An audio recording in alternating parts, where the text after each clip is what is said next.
Hey there, and welcome to Crime for Sleep. I know you're having trouble falling asleep, so let me keep you company with true crime stories from around the world. Before we dive in, I'm curious, where did you first hear this one? If you enjoy these stories, don't forget to like, comment, and subscribe. Now get comfortable, and let's get into tonight's case. Crime 1, I pulled off the sheets to wash them, and that's when I saw them on the underside of the mattress. Small indents, ragged at the edges, not from mice or pets. They were human. Human-sized and uneven, like someone had been gnawing in a frenzy.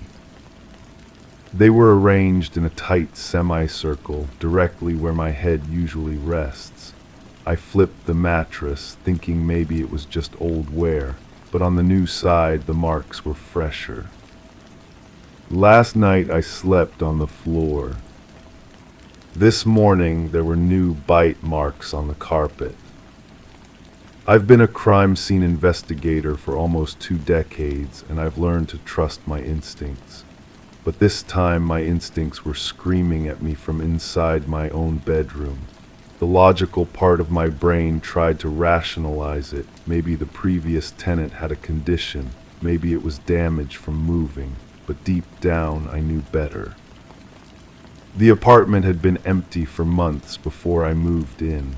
The landlord, a nervous man who avoided eye contact, had mentioned something about the previous tenant leaving abruptly. Personal reasons, he'd said, his fingers drumming against his clipboard. Very quiet person, never any complaints. I started documenting everything. Photos from every angle, measurements, notes about the depth and pattern of the marks. The indentations were approximately 2 inches apart, consistent with adult human dental spacing, but the force required to create such marks in a mattress would have been extraordinary, desperate. The building was old, with thin walls and creaking floors. I began listening more carefully to the sounds around me. The apartment above mine was supposedly vacant, but I could hear movement, soft footsteps, always in the same pattern. From the bedroom to what I assumed was the kitchen, then back, over and over. I knocked on the superintendent's door. He was a heavy-set man who smelled of cigarettes and industrial cleaner. When I asked about the upstairs unit, his expression shifted. That one's been empty for over a year, he said.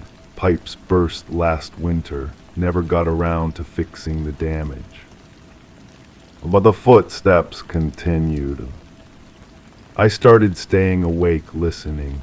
The sounds were rhythmic, almost compulsive. Always the same route, always the same pace, never stopping for more than a few minutes. I timed it against my heartbeat, against the distant traffic sounds from the street. It was relentless. During the day, I researched the building's history. The public records showed a pattern of short-term tenancies, people moving in and out within months. But one name appeared repeatedly in the documentation, a tenant who had lived in the upstairs unit for over 5 years before disappearing completely. I found a neighbor who had lived here longer than anyone else. She was an elderly woman with suspicious eyes and hands that shook when she held her coffee cup. When I mentioned the upstairs apartment, she went quiet. That person never left, she finally said. Not really. She told me about the complaints, noise at all hours, strange smells, maintenance requests that were never answered. The landlord had claimed the tenant had abandoned the lease, but she'd never seen anyone move out. No truck, no boxes, no goodbye. One day the sounds changed, she said. Instead of walking around, there was this scraping, like something being dragged across the floor. Then nothing, complete silence for weeks. I pressed her for more details, but she became agitated. Some things are better left alone, she muttered. Some people don't want to be found. That night I couldn't sleep. The bite marks in the carpet seemed to have multiplied.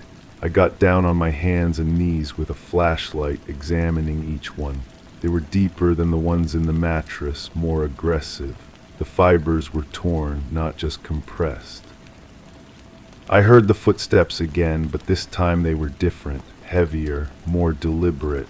They moved from the bedroom directly above mine to what sounded like the front door. Then silence. I waited, barely breathing. 20 minutes later, I heard my apartment door handle turn.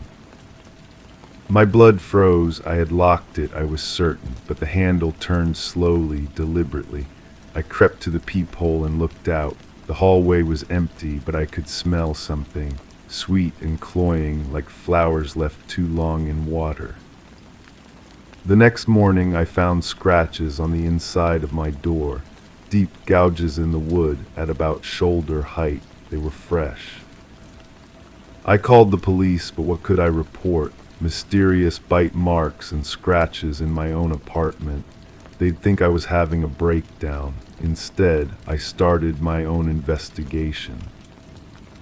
I accessed the building's utility records. The upstairs unit was still drawing electricity, had been for months, small amounts but consistent. Someone was using power up there, despite the superintendent's claims that it was vacant. I also found medical records. The previous tenant of my apartment had been treated for severe anxiety and insomnia.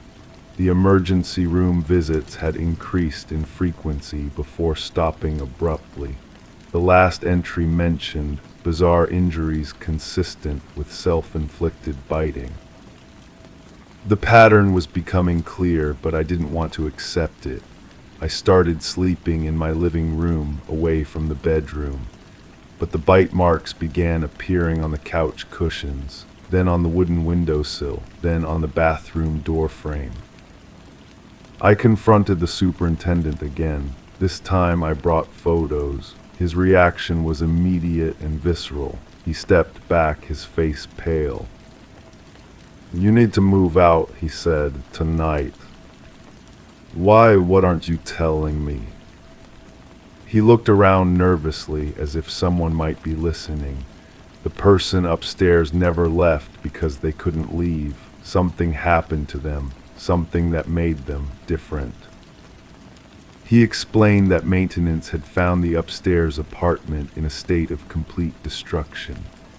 Furniture overturned, walls gouged, and bite marks everywhere. On the walls, on the floorboards, on every surface. But no blood, no signs of violence from another person. "It was like they were trying to eat their way out," he said. "But out of what?" The landlord had covered it up, hired a crew to clean and repair the damage. But the tenant had never been found. No forwarding address, no contact with family, no missing person report. They had simply vanished, leaving behind only the evidence of their desperate actions. I realized that my apartment wasn't just below the upstairs unit. It was directly connected to it through the building's original layout. What had been separate apartments had once been a single large unit. The bite marks weren't random. They were following the old floor plan, tracing the path between rooms that no longer existed. That night I heard the footsteps again, but this time they didn't stop at my door. They continued down the hallway, down the stairs, and stopped directly outside my bedroom window. I looked out, and in the dim light from the street, I could see a figure standing perfectly still. Too tall, too thin, with their face pressed against the glass, but when I blinked, they were gone. The next morning, there were new bite marks on the window glass itself. Small chips where teeth had scraped against the surface over and over. I packed my things and left that day, but before I went, I left a note for the next tenant. A warning about the sounds, the marks, the feeling of being watched. I slipped it under the door of the upstairs apartment. Months later, I received a call from the police. They'd found my note, along with dozens of others, all warning about the same things, all from different tenants, spanning years. The handwriting was different, but the message was always the same. They also found something else. In the walls of the upstairs apartment, they discovered a space that shouldn't have existed. A hollow area between the floors, accessible only through a section of wall that had been chewed through. Inside, they found personal belongings from multiple tenants. Clothes, jewelry, photographs, but no bodies. No explanation for how these items had gotten there or why someone would collect them. The building was condemned shortly after, but sometimes when I drive past that neighborhood, I can still smell that sweet, cloying scent. And I wonder if the person who left those bite marks ever really left, or if they're still there in the walls, waiting for the next tenant to discover what they've become. The case remains open, but there are no active leads. No one to arrest, no crime to prosecute. Just a building full of bite marks and the lingering question of what drives someone to gnaw their way through their own life, one desperate bite at a time. I still sleep with the lights on, and sometimes in the quiet hours before dawn, I catch myself running my tongue along my teeth, counting them, making sure they're all still there. Crime too, I folded them neatly, stacked by color. But each morning the shirts were crumpled in a heap at the closet's threshold, buttons ripped, tags shredded. I blamed humidity, maybe moths, but the hangers were twisted too, bent at odd angles as if gripped too tightly. Then I found one sleeve tied in a knot, looped through the door handle. Now I don't hang anything inside. But the closet still opens itself, just a crack, just enough to let something breathe. The apartment came furnished. That should have been my first warning. The previous tenant had left everything behind, furniture, dishes, even clothes still hanging in that closet. The landlord mentioned she'd moved out suddenly, left no forwarding address. Emergency family situation, he said. His eyes didn't meet mine when he said it. I should have asked more questions. The closet dominated the bedroom wall, its doors made of dark wood that had warped with age. The brass handles were tarnished, worn smooth by countless hands. When I first opened it, the smell hit me, not musty or stale, but something else. Something that reminded me of iron and salt. Her clothes were still there. Blouses in muted colors, skirts that suggested a conservative taste, cardigans that looked hand-knitted. Everything in my size, which struck me as oddly convenient. The landlord said I could keep whatever I wanted, donate the rest. I kept more than I should have. The disturbances started small. I'd hang my work shirts next to her blouses, my jeans beside her skirts. Simple organization. But every morning I'd find my clothes on the floor, sometimes torn, sometimes tied in impossible knots. The fabric felt different when I touched it, rougher, as if it had been handled roughly in the dark. I installed a small camera, the kind used for home security.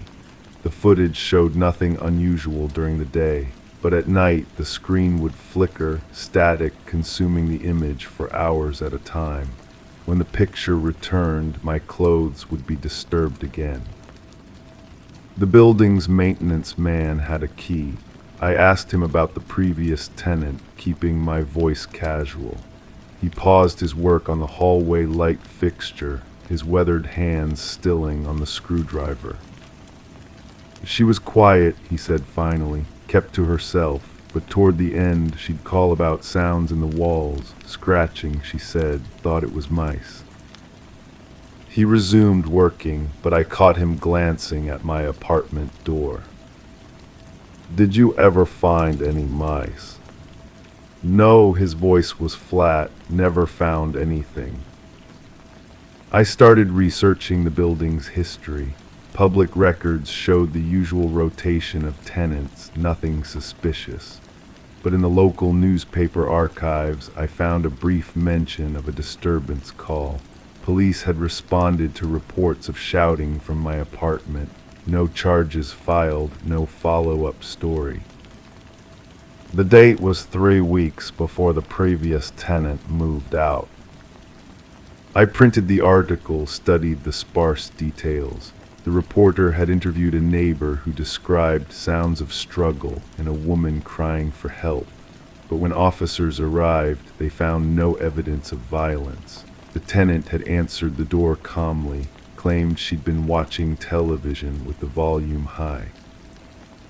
Case closed. I began paying closer attention to the other tenants. The elderly woman across the hall would peer through her peephole when I passed, but she never opened her door. The young couple downstairs played music too loud, but they'd grown quiet recently. When I saw them in the lobby, they'd nod politely but hurry away. The building felt like it was holding its breath. One evening, I decided to examine the closet more carefully. I removed all the remaining clothes, both mine and hers, and studied the interior walls. The back panel seemed newer than the rest, the wood grain slightly different. When I pressed against it, it gave slightly. Behind the panel, I found a small space, empty except for a single item, a leather journal, its pages yellowed with age. The handwriting was neat, precise. The entries started normal enough: daily observations, work frustrations, mundane complaints about city life. But as I read further, the tone shifted. She wrote about feeling watched, about things moving in her apartment when she wasn't looking, about waking up to find her clothes rearranged. Just like mine. The final entries were different, desperate. She wrote about discovering cameras hidden in the walls, about realizing someone had been entering her apartment at night, about finding evidence that her landlord had been selling keys to strangers, men who paid to watch her sleep. The last entry was incomplete, the pen trailing off mid-sentence. He's here again. I can hear him breathing in the closet. I think he's been living. I closed the journal, my hands trembling. The closet suddenly felt different, not just a storage space, but a hiding place, a watching place. I called the police the next morning. The officer who took my report was polite but skeptical. Without evidence of current criminal activity, there was little they could do. The previous tenant had never filed a complaint, he noted. If she'd felt threatened, why hadn't she reported it? I didn't have an answer, but I started listening more carefully to the sounds in my apartment.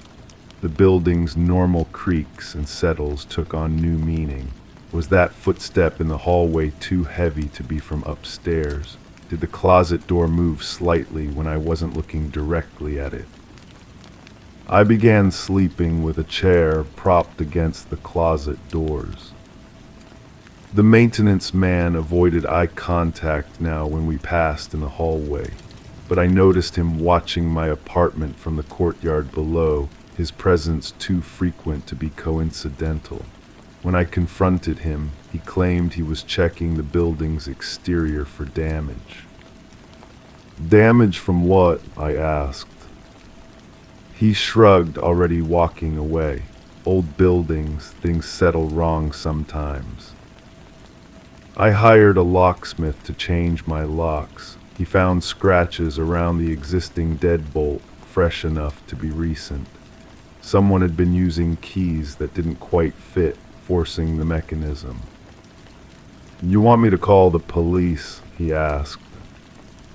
I shook my head. What would I tell them? That I suspected someone had been entering my apartment based on scratches on a lock and a journal I'd found hidden in a wall. But that night I lay awake listening. The building was never truly quiet. Pipes gurgled, floors creaked, distant voices carried through thin walls. But underneath the familiar sounds I heard something else. Breathing that wasn't mine, movement too careful to be accidental. I rose quietly, avoiding the floorboards I'd learned would squeak. The closet doors were slightly ajar, though I'd closed them before bed. In the darkness, I could make out a shape that didn't belong among the hanging clothes. My phone's flashlight revealed nothing, but when I turned it off, the presence returned, patient, watching. I spent the rest of the night in the living room, my back against the door. The next morning, I found a note slipped under my door. No envelope, just a piece of paper with a single line written in the same precise handwriting I'd seen in the journal. She understood eventually. So will you. I packed my essential belongings that day and stayed in a hotel. But I couldn't stop thinking about the journal, about the woman who'd lived in my apartment before me, about what had happened to her and why no one seemed to remember her clearly. The police records showed no missing person report. Her former employer had no forwarding information. It was as if she'd simply vanished, leaving behind only her clothes and her fear. I returned to the apartment once more, intending to retrieve the journal and give it to the police. But the hidden space behind the closet panel was empty. Someone had been there before me. The closet doors hung open, swaying slightly in the still air. The remaining clothes, hers and mine, were gone. Only the hangers remained, twisted into shapes that looked almost deliberate, almost like letters. I left the apartment for the last time that afternoon. The landlord was understanding about breaking the lease, almost eager to let me go. He already had another tenant lined up, he said. A young woman new to the city. I'll make sure she's comfortable, he promised. I wanted to warn her, but I had no proof. Only a journal that had disappeared, scratches on a lock, and the memory of breathing that wasn't mine.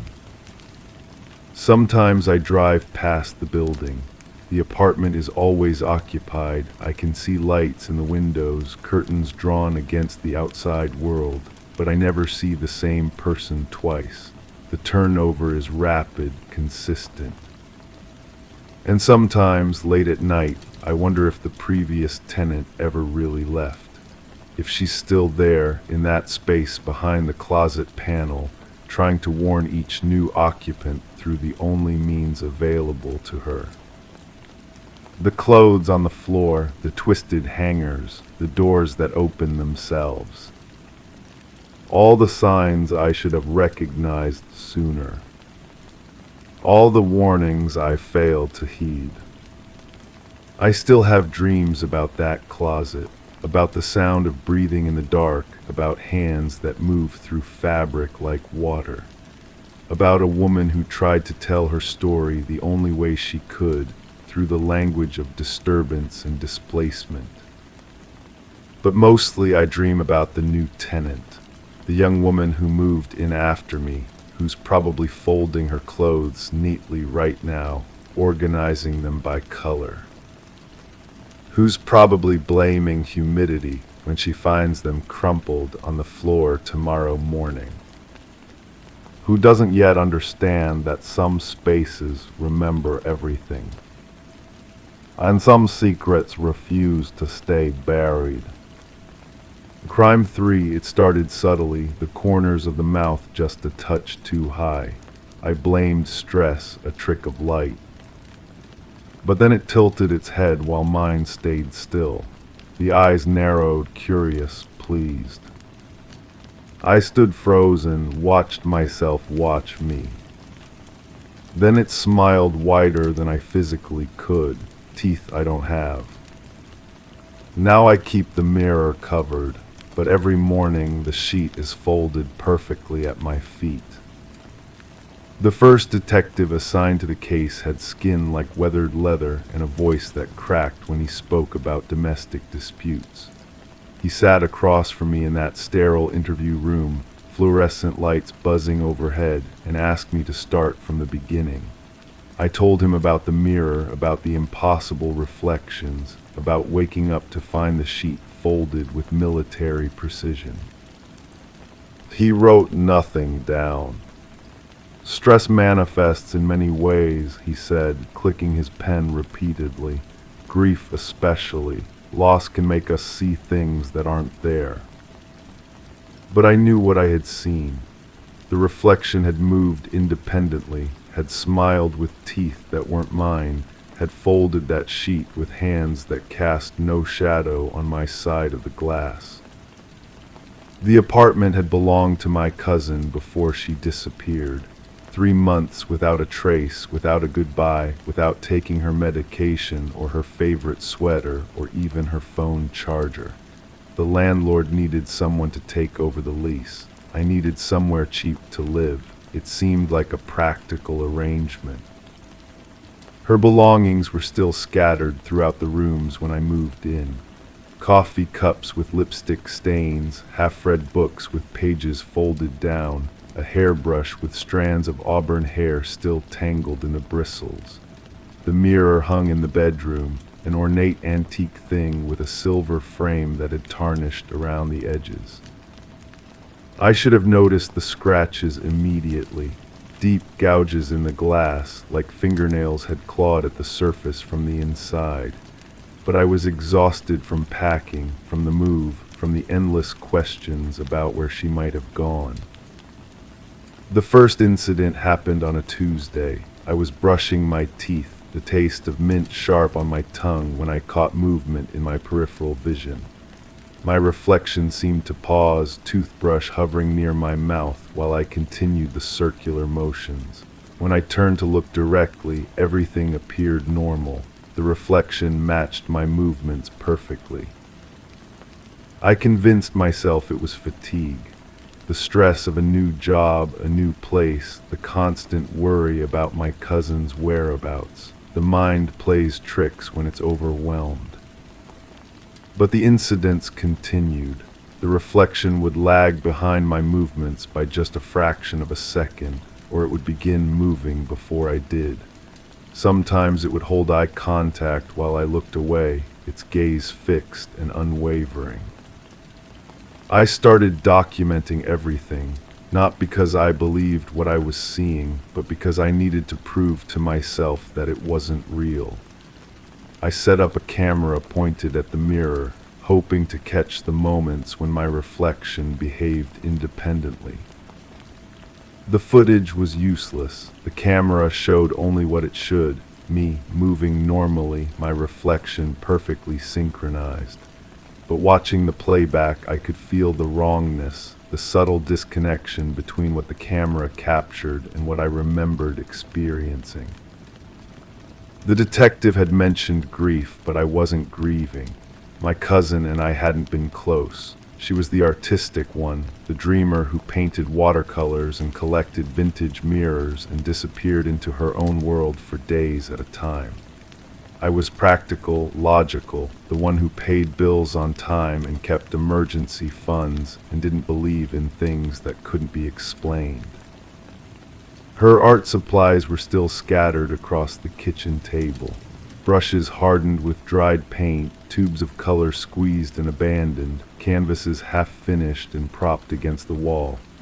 Most of her paintings were abstract, swirls of color that seemed to shift when viewed from different angles. But there was one that caught my attention, a self-portrait painted in front of the bedroom mirror. In the painting, her reflection was wrong, not obviously, but in the way that dreams are wrong. The angle was off, the proportions slightly skewed. The reflection seemed to be looking at something outside the frame, something the viewer couldn't see. I found her journal wedged between the mattress and the bed frame. The entries were sporadic, sometimes weeks apart, written in her careful script. Most of it was mundane, grocery lists, appointments, thoughts about her paintings, but the final entries were different. The mirror shows too much, she had written.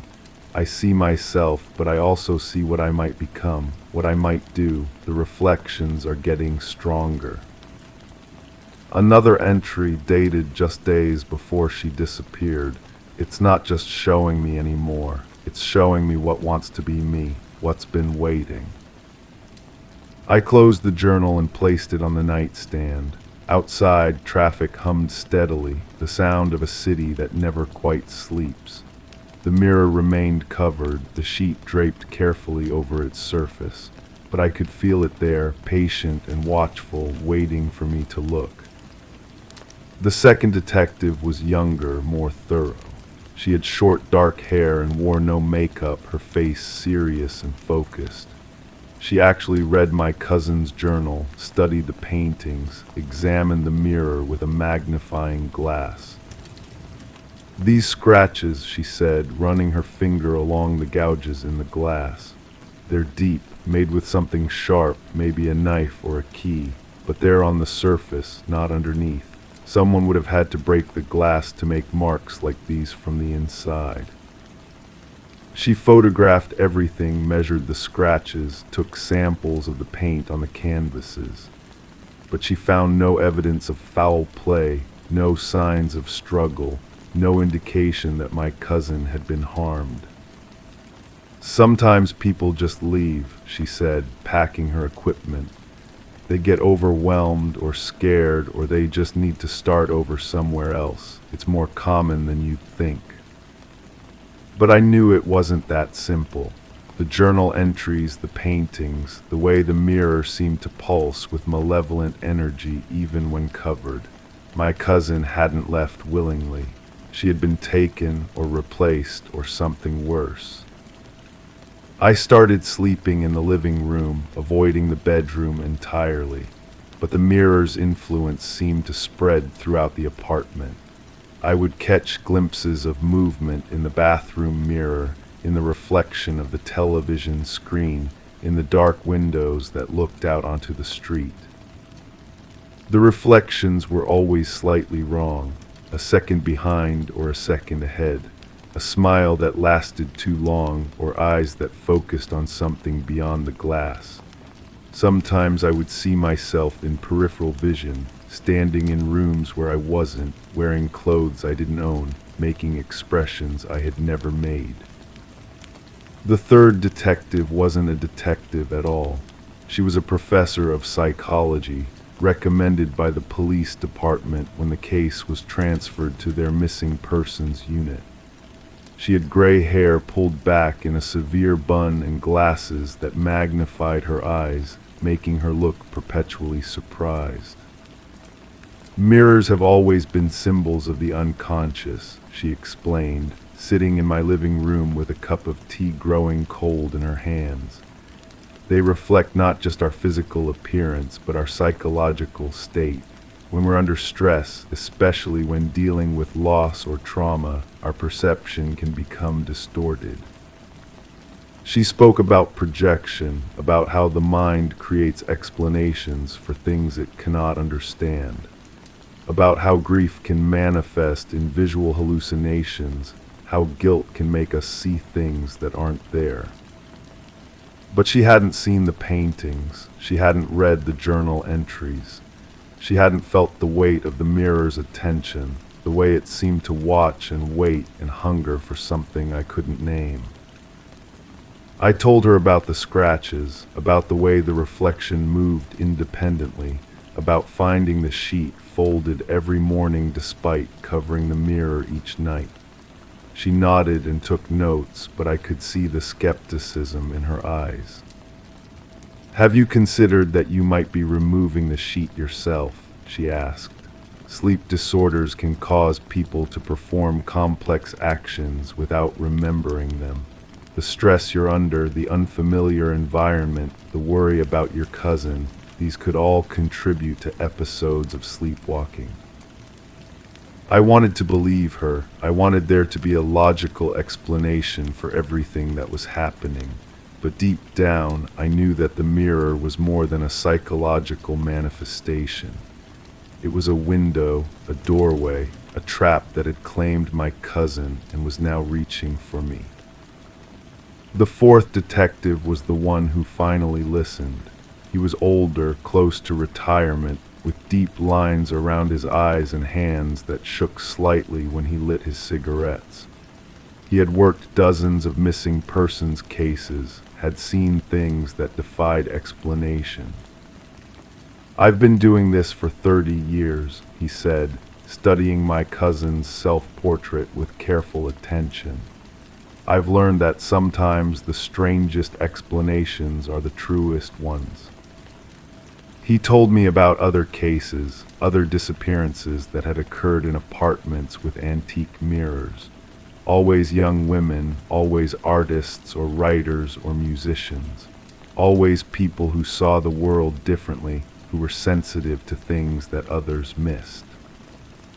"The mirrors are old," he said, examining the tarnished silver frame. "They come from estate sales, auctions, places where the history gets lost, but they all have one thing in common: they show things that shouldn't be there." He didn't offer explanations about psychological projection or sleep disorders.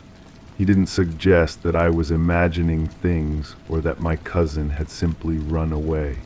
Instead, he gave me a small vial of salt and told me to sprinkle it on the mirror's surface.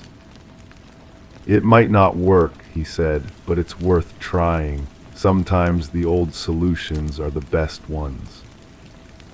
I waited until after midnight, when the apartment was quiet except for the hum of the refrigerator and the distant sound of traffic.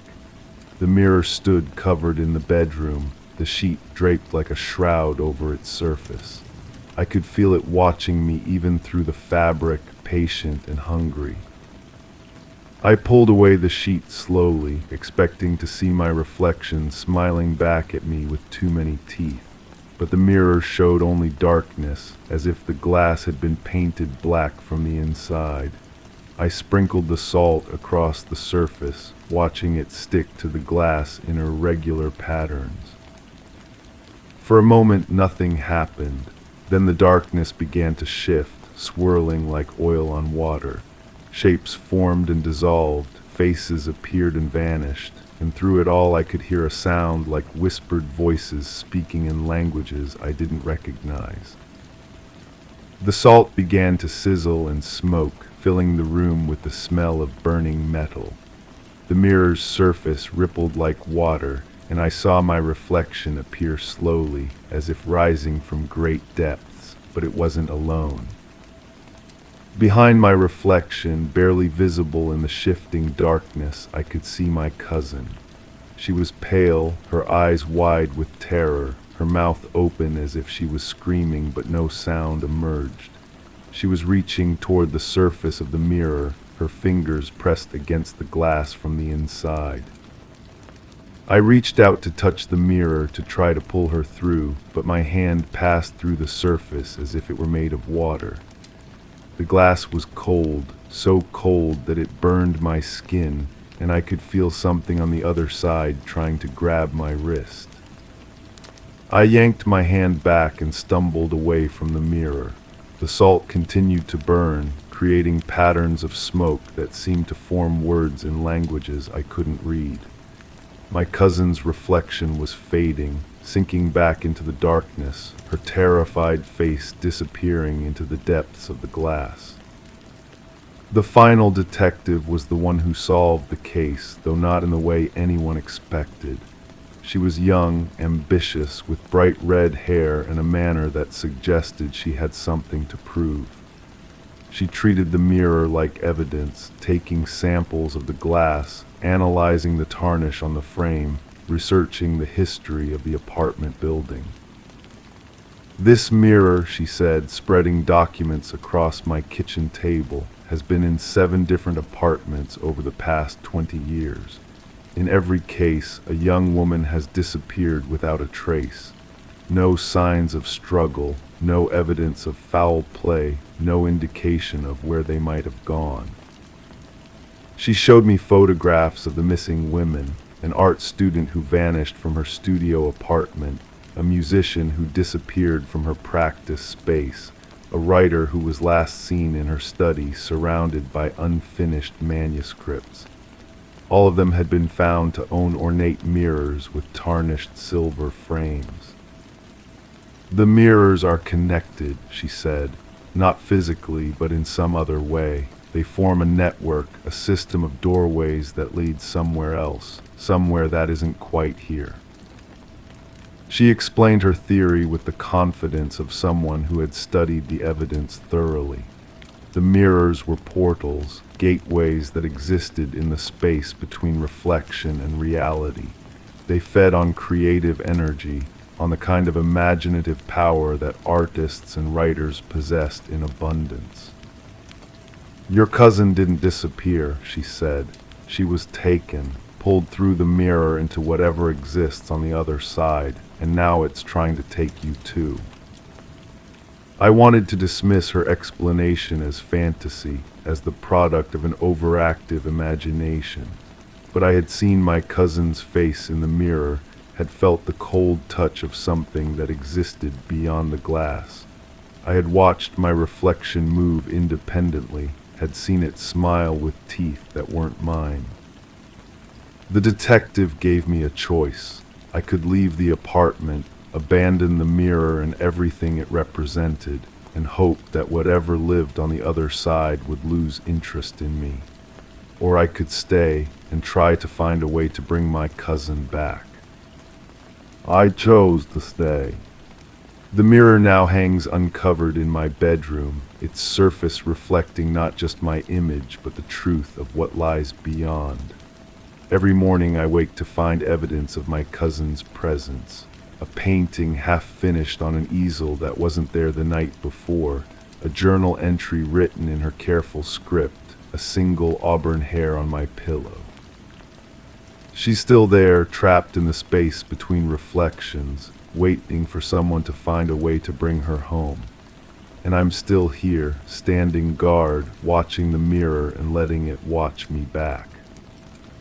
The final detective visits sometimes, bringing new information about the other mirrors, about the women who have disappeared, about the network of doorways that exists in the spaces we can't see. She tells me about progress, about theories, about hope. But I know the truth. The mirror doesn't just show reflections. It shows possibilities, futures, the things that might be if we're not careful about what we wish for. And every morning when I wake to find the sheet folded perfectly at my feet, I know that my cousin is still fighting to come home, still struggling against whatever force pulled her through the glass. The mirror smiles, but now I smile back, because I understand what it wants, what it needs, what it's been waiting for all along. It wants me to stop fighting, to accept the reflection as reality, to step through the glass and join the others who have disappeared into the space between mirrors. But I won't give it that satisfaction. I'll keep watch, keep waiting, keep hoping that someday I'll find a way to bring my cousin back to the world of the living. The mirror can wait. It's been waiting for decades after all. What's a little longer? In Crime 4, it wasn't water, it twitched. A thin thread of something dark slid from the ceiling crack and curled on the floor. I stepped back, holding my breath. It pulsed once softly before it stopped moving. I swept it into a dustpan, but it left a greasy trail. Later, when I checked again, the crack was wider. And the next thing that came through had fingers. That was 3 weeks ago. I've been a crime scene analyst for 12 years, and I've seen things that would make most people lose sleep. But this apartment building case haunts me differently. Not because of what I found, but because of what I didn't find. The call came in on a Tuesday. A maintenance worker had reported something unusual about apartment 4B. The tenant hadn't been seen in days, and there was a smell. That's how these things usually start, with a smell. I arrived to find the building manager, a nervous man with calloused hands, fumbling with a ring of keys. He kept glancing at the ceiling as we climbed the stairs. The hallway smelled like stale cigarettes and something else, something organic. The tenant's name was Sarah, he told me. Quiet woman, always paid on time. The apartment door was unlocked. Inside, everything looked normal at first glance. A coffee mug sat on the counter, lipstick print still visible on the rim. The television was on, volume low, playing an old sitcom. A book lay open on the couch, pages yellowed with age. But there was that smell again, sweet and sour like fruit left too long in the sun. I started my systematic examination. The kitchen showed no signs of struggle. Dishes were clean and stacked neatly. The refrigerator hummed quietly, full of fresh food, milk that wouldn't expire for another week, vegetables still crisp in the crisper drawer. In the bedroom, the bed was made. A nightgown hung on the closet door, as if someone had laid it out for the following night. On the nightstand, a glass of water sat untouched, a thin film of dust on its surface. The bathroom mirror was fogged, though the apartment felt cold. I wiped it with my sleeve and found myself staring at my own reflection, distorted and pale. That's when I noticed the ceiling. The crack ran across the entire length of the living room, a jagged line that seemed to pulse in the fluorescent light. Beneath it, dark stains had formed on the carpet. Not blood, I tested for that immediately. Something else, something that made my skin crawl when I touched it. I called in the building's maintenance records. The apartment above, 5B, had been vacant for months. The building manager confirmed it with a shrug. Water damage, he said. We've been meaning to fix it. But when I climbed to the 5th floor, 5B was spotless. No water damage, no signs of leakage. The floorboards were solid, the pipes intact. I ran my hands along the floor directly above where the crack appeared in Sarah's apartment. Nothing. The building manager avoided my eyes when I asked about the previous tenant of B. She moved out suddenly, he said. Left everything behind. I requested the move-out records. There were none. According to the building's documentation, no one had lived in 5B for over a year, but the apartment showed signs of recent habitation, a faint indent in the carpet where furniture had been, dust patterns on the walls where pictures had hung. I interviewed the neighbors. The woman in 4A claimed she'd heard Sarah talking to someone through the walls. She was always talking to someone, she said, but I never saw anyone come or go. The man in 4C said he'd heard footsteps from the apartment above. Heavy footsteps, he emphasized, like someone dragging something across the floor. But 5B was empty, had been empty for months. I returned to Sarah's apartment that evening. The crack in the ceiling had widened, the stains on the carpet had spread. I knelt down and pressed my nose close to the dark patches. The smell was stronger now, familiar somehow. I'd smelled it before in other apartments, other cases. I pulled out my files and spread them across Sarah's coffee table. 3 other cases in the past year, all in different buildings, all involving women who disappeared without a trace, all with the same mysterious ceiling damage. The first case was 6 months ago. A woman in her 30s lived alone, worked as a librarian. Her apartment had shown the same signs, everything normal, everything in place, but a crack in the ceiling that hadn't been there before. Dark stains on the floor, that same sweet sour smell. The second case was 3 months later. A nurse, early 40s, recently divorced. Same crack, same stains, same smell. The third case was just last month. A teacher, mid-20s, engaged to be married. Her fiancé had reported her missing when she didn't show up for their wedding rehearsal. Same crack, same stains, same smell. I called the building managers from each case. Their voices grew tight when I mentioned the ceiling damage. Water issues, they all said. We've been meaning to fix it. But there was no water damage in any of the apartments above. No signs of leakage. No maintenance records explaining the cracks. I started mapping the locations. The buildings were scattered across the city, but they all shared the same management company. A small outfit that specialized in older buildings, properties that had been recently purchased and renovated. The management company's office was in a converted warehouse downtown. The receptionist, a young woman with nervous eyes, told me the owner was out of town. He travels a lot, she said. Property inspections. I asked for his contact information. She hesitated, then wrote down a number on a scrap of paper. Her hand shook as she wrote. I called the number from my car. It went straight to voicemail. The voice was smooth, professional. Leave a message and I'll get back to you as soon as possible.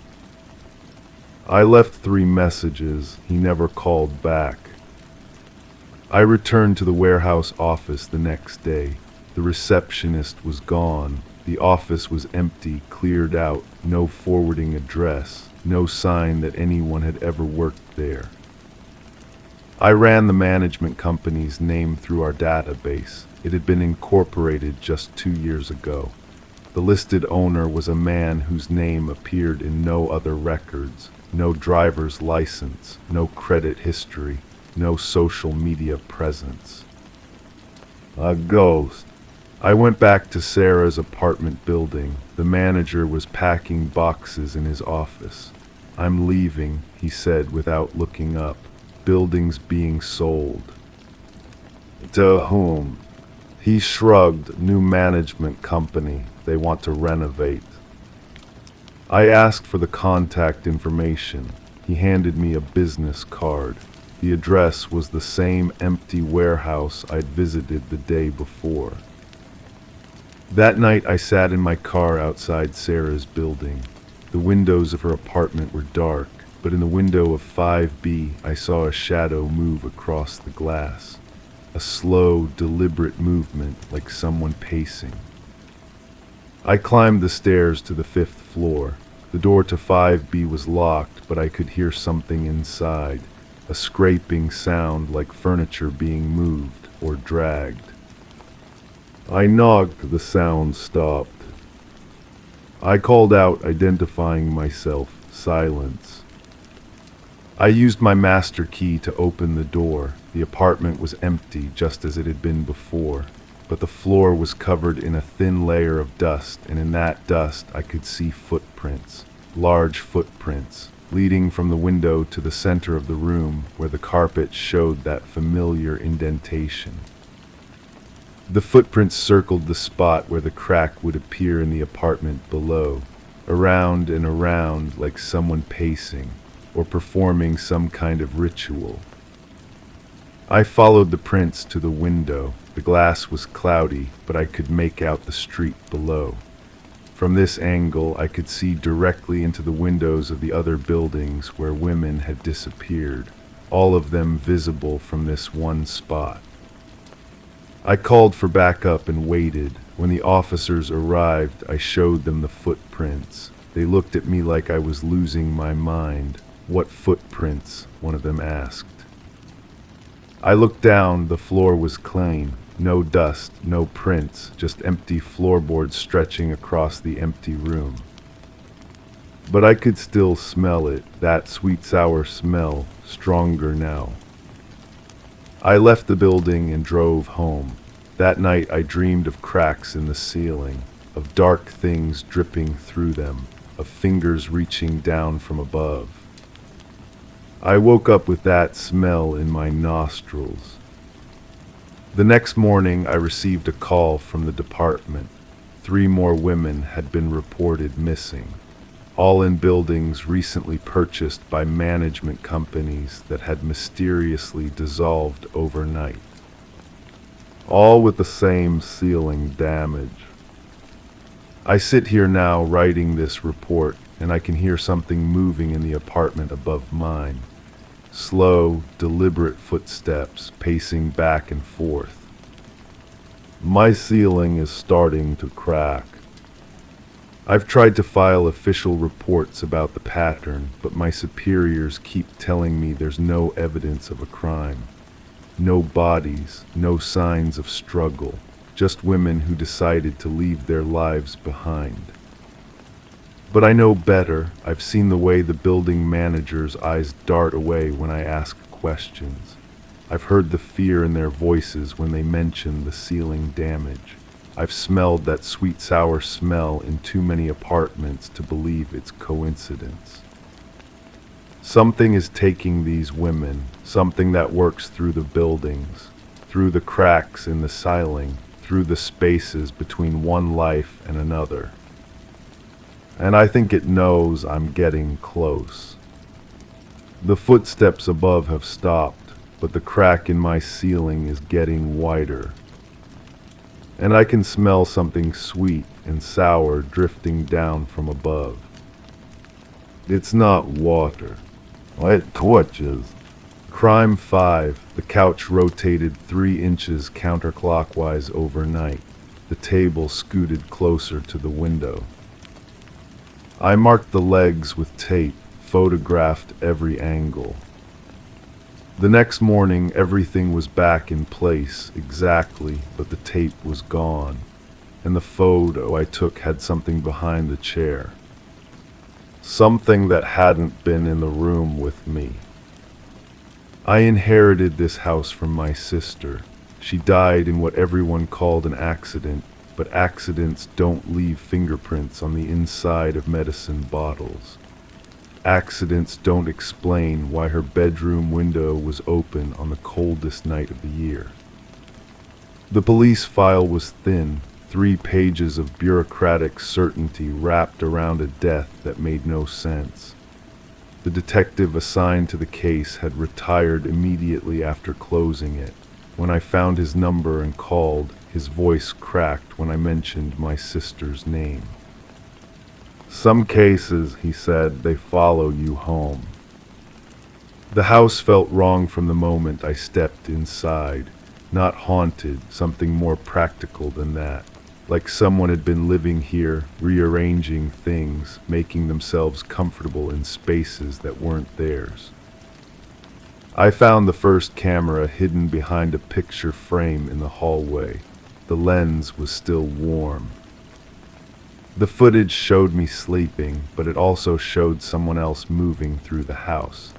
Someone who knew exactly where to step to avoid the creaking floorboards. Someone who had been here before. My sister's journal was in the kitchen drawer, buried under takeout menus and battery packages. The last entry was dated the day before she died. He's been in the house again. I can smell his cologne in the bathroom.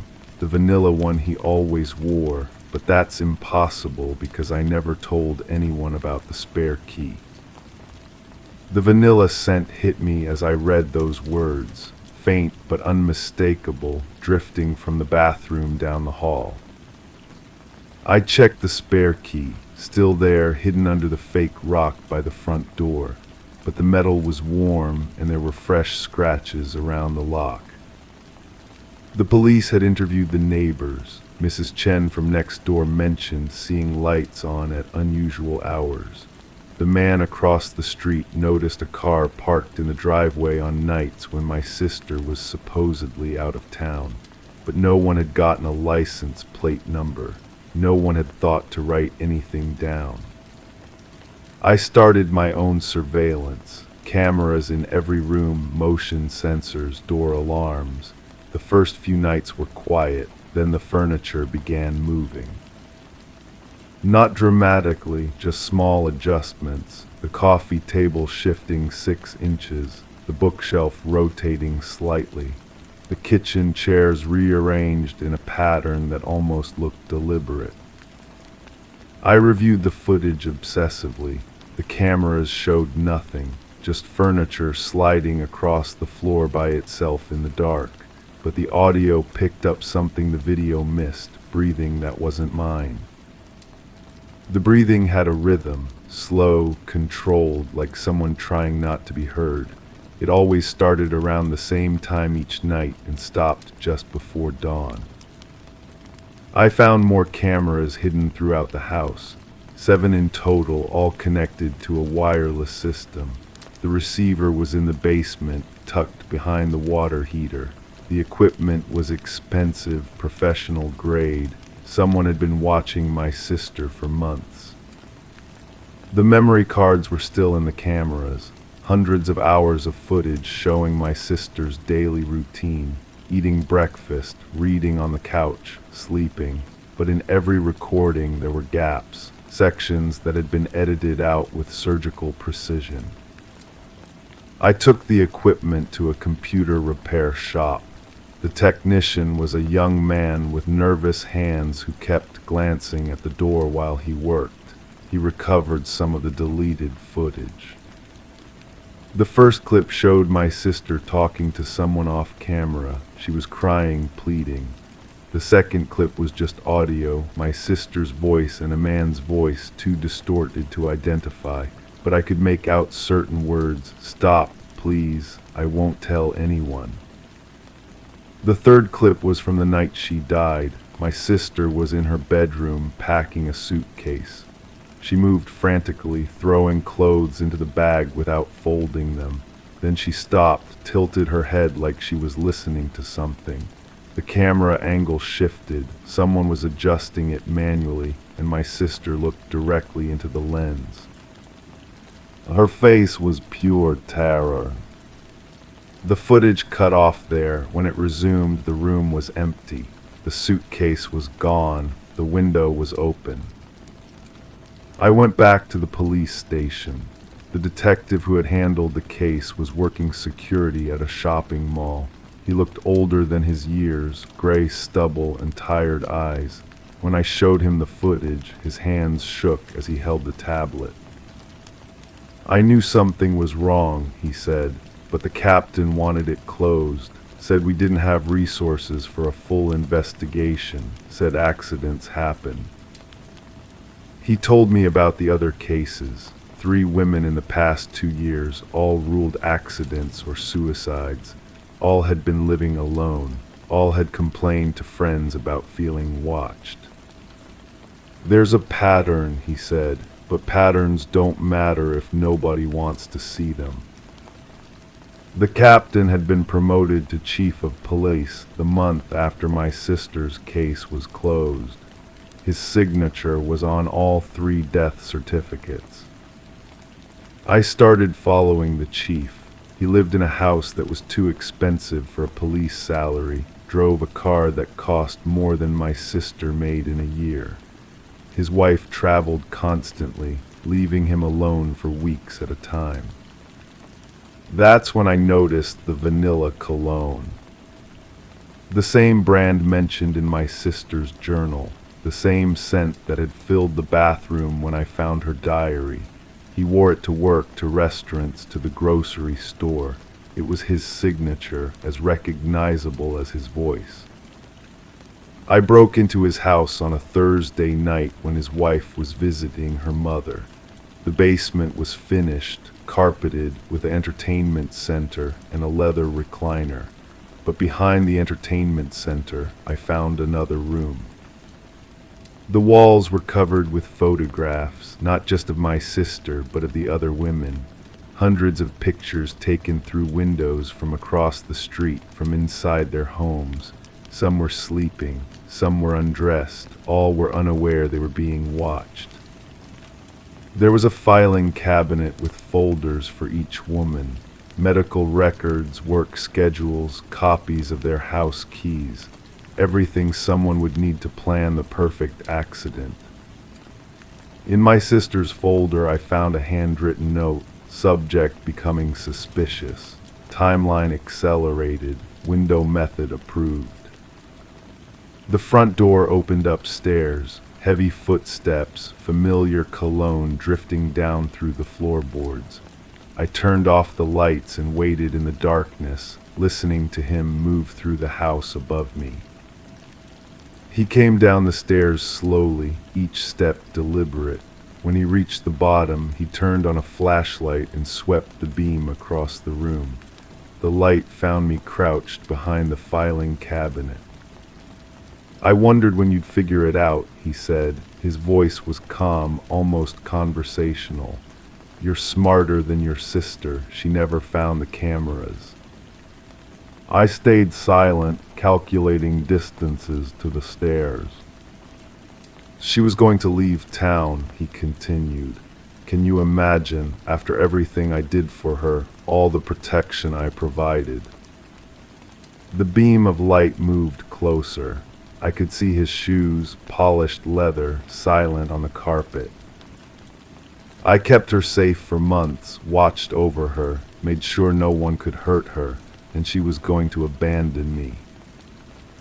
I understood then this wasn't about murder. It was about possession, about a man who had convinced himself that surveillance was love, that stalking was protection.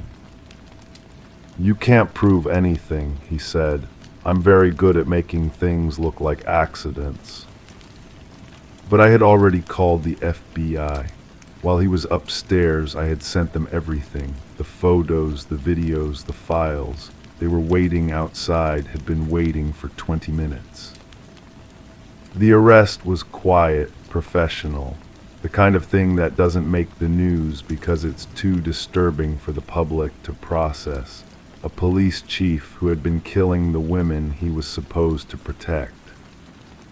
The trial lasted 6 months. The defense argued that the evidence was circumstantial, that the recordings could have been fabricated. The prosecution had 3 dead women and a basement full of photographs. The jury deliberated for 4 hours. Guilty on all counts. But sitting in that courtroom, listening to the verdict, I couldn't shake the feeling that something was still missing. The gaps in the footage, the precision of the editing, the way the furniture had moved in my sister's house. He hadn't worked alone. After the trial, I kept the house, kept the cameras, kept watching. Because sometimes, late at night, I still hear that breathing, still smell that vanilla cologne, still find the furniture moved in the morning. And the new photos I take still show shadows that weren't there when I pressed the shutter. The couch rotated 3 inches counterclockwise overnight. The table scooted closer to the window. I marked the legs with tape, photograph every angle. And wait. Crime 6, I heard sloshing, but no water came out. I opened the faucet, nothing. Still, I heard the pipes groaning. I cut into the drywall. Inside, there was a thick black tube, slick to the touch. It pulsed. I followed it deeper. At one point, I swear it sighed. I sealed the wall back up, but now it knocks only when I'm near it. That was 3 months ago. I'm a home inspector by trade, and I've seen my share of unusual installations. But this one stayed with me. The house belonged to an elderly woman who'd lived there for decades. She'd called me because of persistent water damage in her basement walls. Simple job, I thought. The woman met me at the door wearing a faded floral dress. Her hands shook as she handed me the key to the basement. She mentioned her grandson used to help with repairs, but he'd moved away recently. Something about her tone made me pause. The way she said "moved away" sounded rehearsed, like she'd practiced it.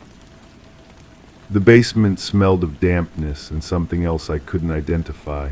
Not decay, but something organic, sweet almost. The water damage was extensive along the east wall, dark stains spreading across the concrete like ink blots. When I pressed my ear to the drywall, I heard that sloshing sound again. I started cutting carefully, expecting to find a burst pipe or faulty joint. Instead, I found that black tube. It wasn't PVC or copper or any material I recognized. It felt warm, alive. When I touched it, it seemed to respond, contracting slightly under my fingertips. I followed the tube's path through the wall cavity. It snaked upward, disappearing into the ceiling. I expanded my cuts, creating a larger opening. The tube branched out like veins, spreading throughout the house's skeleton. Some branches were thicker than others, and they all pulsed with that same rhythmic movement. The woman appeared at the top of the basement stairs while I was examining the tube. She asked if I'd found the problem. I told her about the unusual piping, asked who had installed it. She went quiet for a long moment. Then she said her grandson was very handy with repairs, always fixing things around the house. I climbed the stairs and found her sitting at her kitchen table, staring at an empty coffee cup. I asked more questions about the grandson. When had he done the plumbing work? What company had he worked for? She gave vague answers, her eyes darting toward the basement door. That's when I noticed the photographs on her mantel, family pictures spanning decades. In the older ones, a young boy appeared frequently. As the photos progressed chronologically, the boy aged into a teenager, then a young man, but something was off about the sequence. The most recent photo showed him as a child again, maybe 8 years old. The woman noticed me studying the pictures and quickly turned them face down. I decided to investigate the tube system more thoroughly. Back in the basement, I traced one of the larger branches to where it disappeared into the floor. I could feel vibrations through the concrete, like something moving below. The sweet smell was stronger here, almost cloying. I asked the woman if I could examine the crawl space. She became agitated, insisting it wasn't necessary, but I persisted, explaining that I needed to understand the full extent of the installation. She reluctantly showed me the access panel behind the water heater. Crawling through the narrow space, I followed the tube network to its source. In the far corner beneath the foundation, I found a small chamber someone had carved out of the earth. The tubes converged here, connecting to what looked like a makeshift filtration system, but it wasn't filtering water. The chamber contained several large containers, each connected to the tube network. The liquid inside was dark, viscous. It moved with that same pulsing rhythm I'd felt in the walls. The sweet smell was overwhelming here, and I had to back out quickly to avoid being sick. I confronted the woman about what I'd found. She broke down, admitting that her grandson had been experimenting with hydroponics. He'd been growing plants in the basement, she said, special plants that needed a special nutrient solution. She showed me invoices for gardening supplies, fertilizers, chemical compounds I didn't recognize. But the dates on the invoices troubled me. They spanned several years, with the most recent purchases made just weeks ago. If her grandson had moved away, who was maintaining the system? I contacted my supervisor and explained the situation. He advised me to complete my inspection and file a report with the appropriate authorities. But as I prepared to leave, I noticed something that made me reconsider everything. The woman was preparing dinner, setting 2 places at the table. When I asked if she was expecting company, she smiled and said her grandson would be home soon. He always came for dinner. I waited outside in my van, watching the house. As darkness fell, I saw movement in the basement windows. A shadow passed back and forth, tending to something, but the woman was upstairs in the kitchen, clearly visible through the window. I called the police, but when they arrived, they found nothing unusual. The basement was empty except for standard plumbing and a few gardening supplies. The black tubes were gone, replaced by conventional copper pipes. The woman seemed confused by my claims, insisting I must have misunderstood what I'd seen. The officers were polite but skeptical. They explained that the woman had been having some confusion lately, mixing up details about her family. Her grandson had died in an accident several years ago, they said. She sometimes forgot and expected him to come home. But I know what I saw, I know what I touched, and I know the official plumbing inspection scheduled for the following week was mysteriously canceled. The woman died in her sleep 2 days later, and the house was sold quickly to a developer who demolished it before anyone could examine the basement again. I've tried to forget about it to convince myself that I misinterpreted what I found, but I kept samples of the liquid from those containers. I've had them tested privately, and the results always come back inconclusive. The labs say they can't identify the organic compounds, that they seem to change composition during analysis. Sometimes I drive by the empty lot where the house once stood. New construction is underway, and I've offered to inspect the plumbing free of charge, but the developers always decline, saying they have their own inspectors. I've started researching the property's history. The house was built in the 1950s, but the basement was expanded several times over the decades.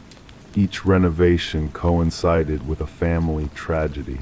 A child who disappeared, a teenager who died in an accident, a young man who simply vanished. The woman's grandson was the last in a long line of family members who'd met untimely ends.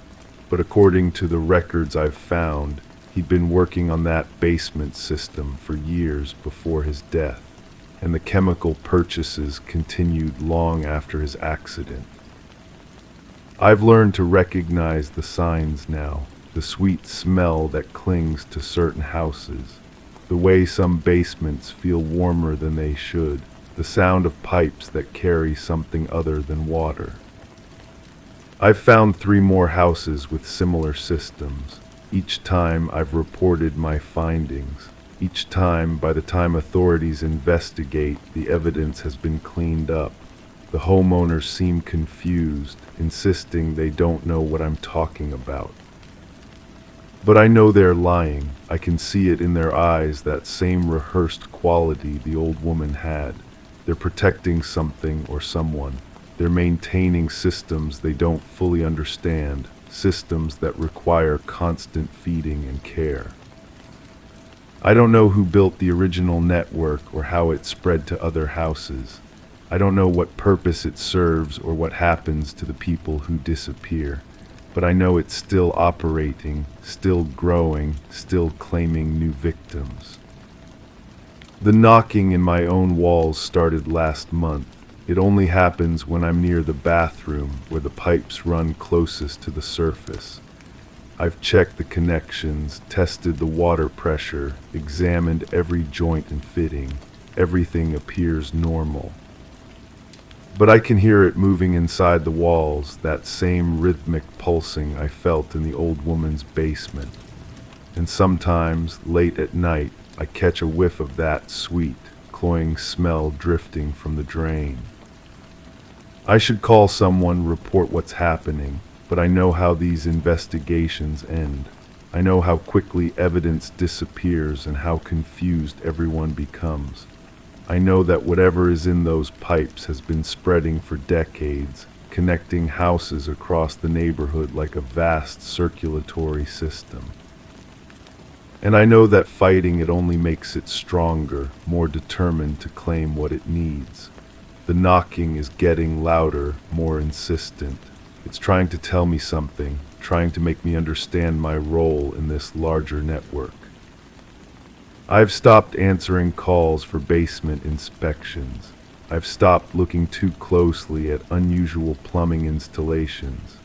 I've learned to ignore the sweet smell and the sound of pipes carrying something other than water.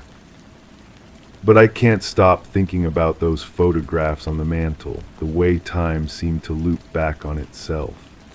The way the woman set 2 places for dinner, expecting someone who could never come home. The way she smiled when she talked about her grandson, as if he were still alive, still caring for the things growing in her basement. I wonder if she knew what was happening to her, if she understood that the system required maintenance, required feeding, required someone to tend to its needs. I wonder if she chose to help it or if it chose her. I wonder if I'm next. Crime 7, I painted the wall white. It stayed wet for days. The surface was always cold and sticky, like skin after fever, and when I pressed my hand to it, I left no print. But one morning I saw handprints already there. Bigger than mine, deeper, reaching upward. The house belonged to my sister. She had asked me to help renovate before the sale. Simple work, she said. Fresh paint, new fixtures, clean slate for the buyers, but nothing about this place felt simple anymore. I stood in the living room, staring at those handprints on the wall I had painted just yesterday. The morning light filtered through dusty windows, casting long shadows across the hardwood floor.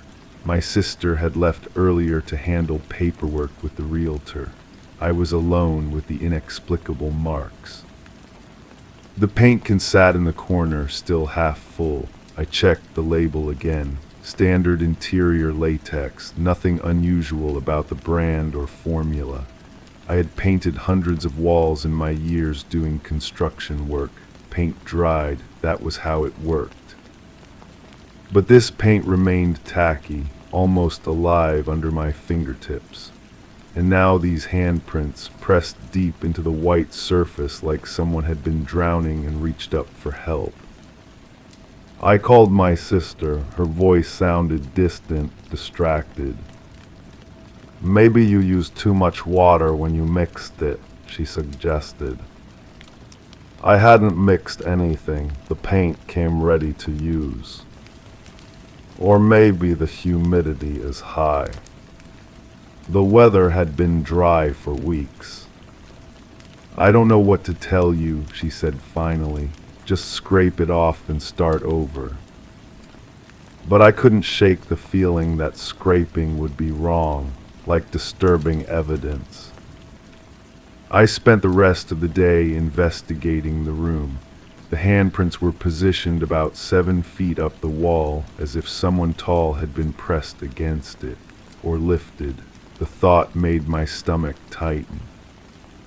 In the basement, I found boxes my sister hadn't mentioned, personal items that should have been cleared out before the renovation.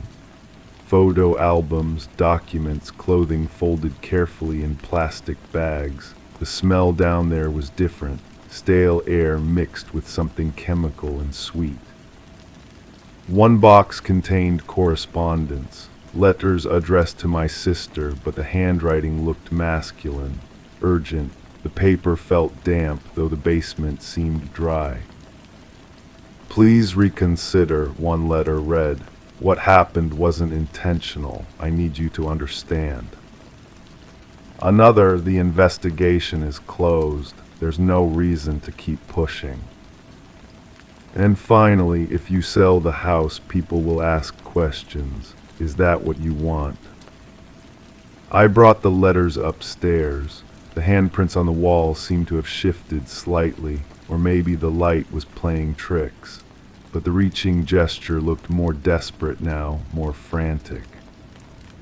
When my sister returned, I showed her the letters. "Where did you find these?" Her voice was sharp, controlled. "The basement, in your old boxes." She took them from me, scanning the pages quickly. "These aren't important, just old business correspondence." But her hands were shaking as she folded them. "Who wrote them?" "A contractor. He did some work here before." She avoided my eyes. "He was upset about payment disputes." The explanation felt hollow.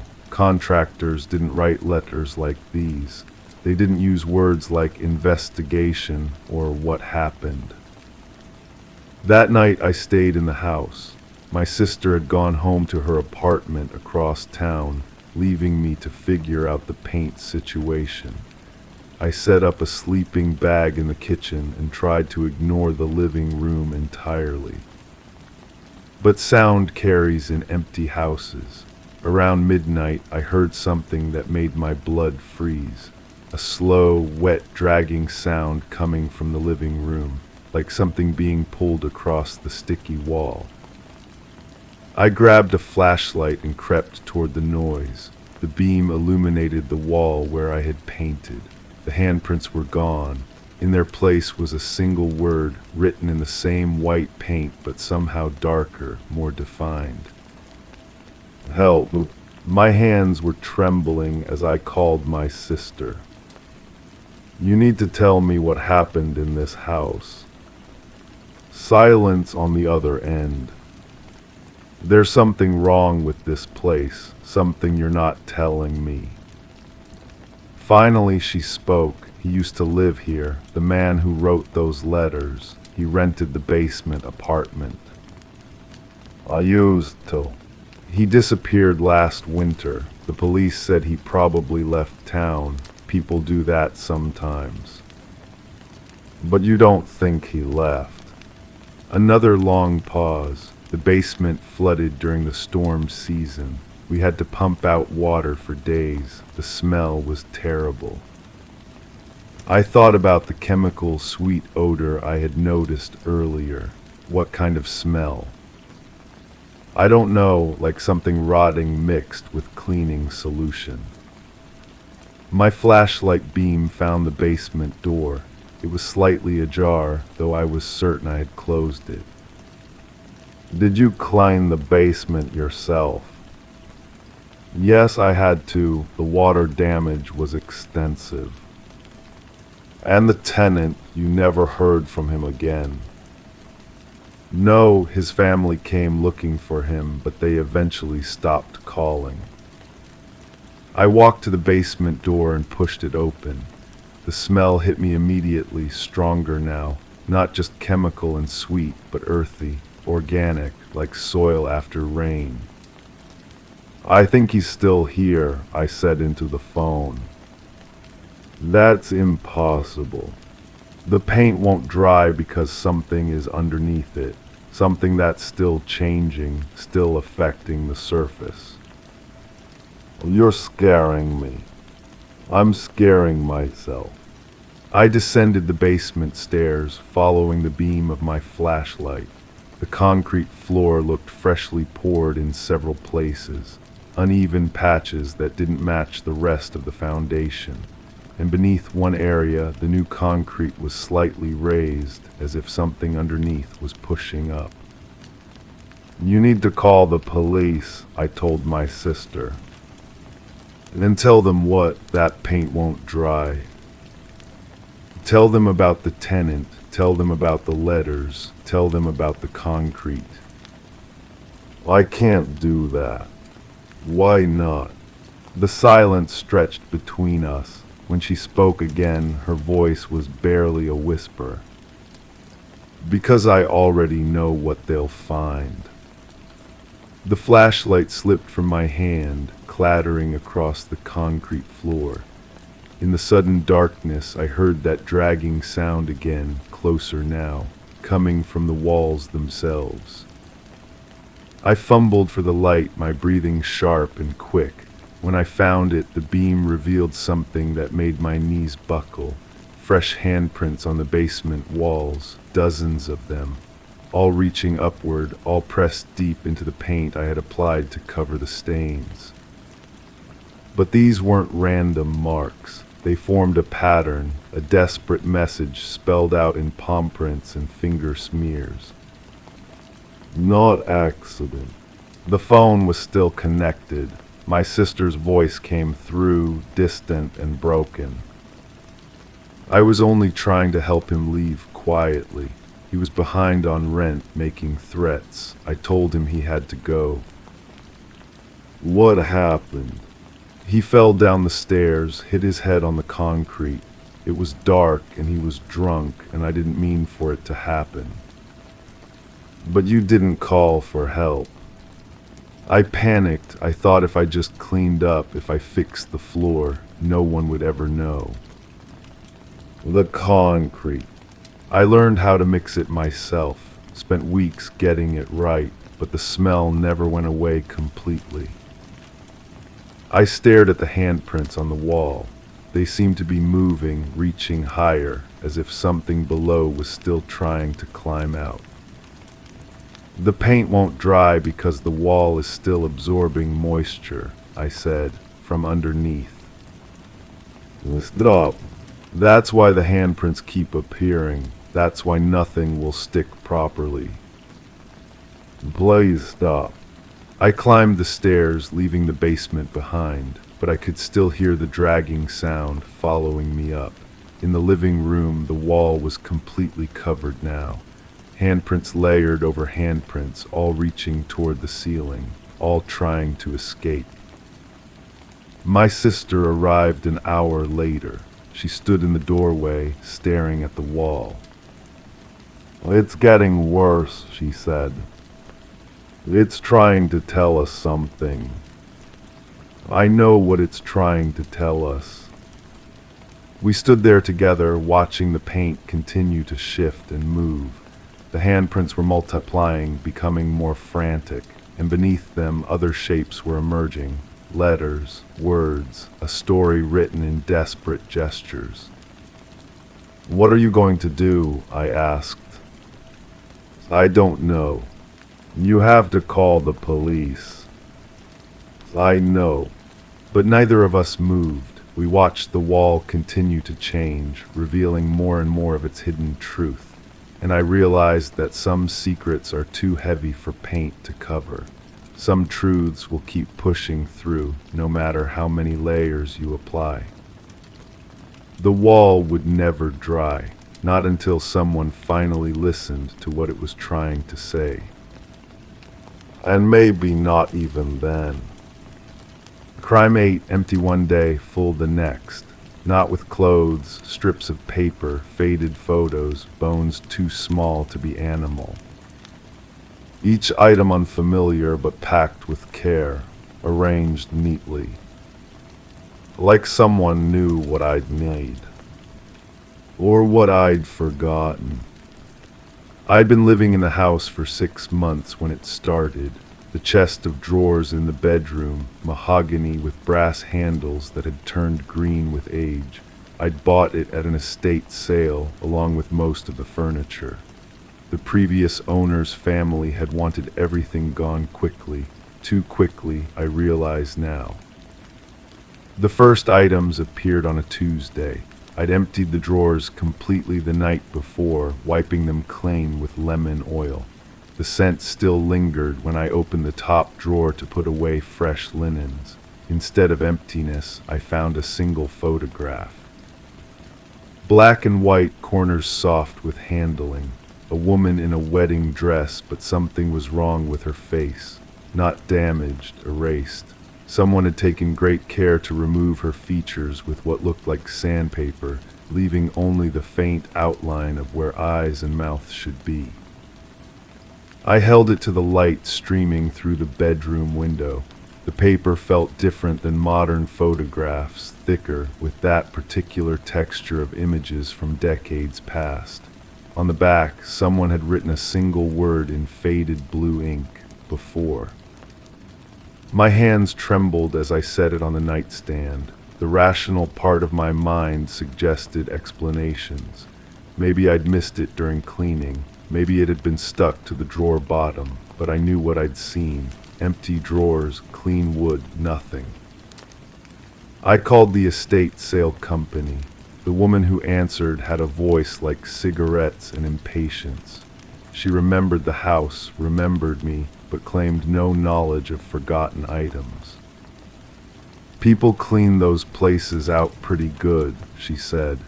Check with the family if you want, but they were eager to wash their hands of the whole thing. The family, I'd met them briefly during the sale, a middle-aged son who couldn't meet my eyes, a daughter who kept checking her phone, both of them treating the house like a tomb they couldn't escape fast enough. they'd left no forwarding information. That night I locked the photograph in my desk drawer. When I woke, it was back in the chest, accompanied by 3 strips of paper torn from what looked like medical records. The handwriting was different on each strip, doctor's notes maybe, or prescriptions. The words were mostly illegible, but I could make out fragments, patient exhibits, concerning behavior, recommend immediate. I started sleeping with the bedroom door locked. The items multiplied. By the end of the week, both top drawers contained collections that seemed to tell a story I didn't want to understand. More photographs, all with faces carefully removed. Documents with official letterheads that I couldn't identify. And bones, small, delicate things that looked almost like jewelry when they caught the light. I researched the house's history at the local library. The librarian, an elderly woman with kind eyes behind thick glasses, helped me navigate the microfiche machine. Property records showed the house had belonged to the same family for over 60 years. The previous owner had lived there alone for the last 15, after her husband died. She was a quiet woman, the librarian told me, kept to herself mostly. But she used to come in here regular, reading medical journals. Strange thing for someone without training, but she seemed to understand them well enough. I asked about the husband's death. The librarian's expression grew careful. Heart attack, they said, but there were questions at the time. Nothing official, you understand, just talk. That night I found a hospital bracelet in the 3rd drawer. The plastic was yellowed with age, but the name was clear enough to read.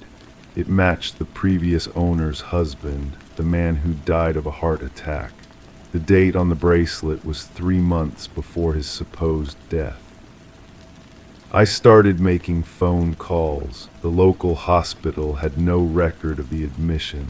Neither did the county morgue, but a retired nurse I tracked down remembered the case. There was something not right about that whole situation, she told me over coffee at a diner that smelled of grease and regret. The body came in, but the paperwork was all wrong.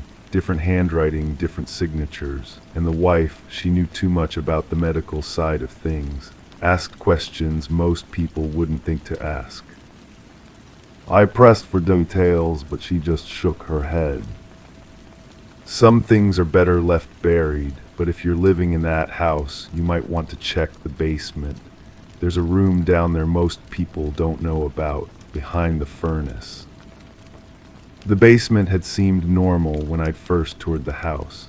Concrete walls, exposed beams, the usual collection of forgotten storage. But now I looked closer, measured the space with my eyes. The area behind the furnace was smaller than it should be. I found the entrance hidden behind a bookshelf filled with outdated medical texts. The door was narrow, painted the same color as the walls. It opened onto a space that couldn't have been more than 6 feet square, but it felt like stepping into a tomb. The walls were covered with photographs, hundreds of them, all showing the same woman, the previous owner, but taken over decades. In each image, she was holding something small and delicate. In some, it looked like jewelry. In others, like tiny sculptures. But when I looked closer, I realized what they actually were. Bones, the same kinds of bones that had been appearing in the drawers upstairs. There was a workbench against one wall, covered with tools I didn't recognize. Delicate instruments that looked surgical. Small containers filled with what might have been preservatives, and a journal, leather-bound and thick with entries. The handwriting was precise, clinical. She documented everything with the care of a scientist, dates, methods, results, but the subject matter made my stomach turn. She'd been collecting them for years, not just from her husband, but from others.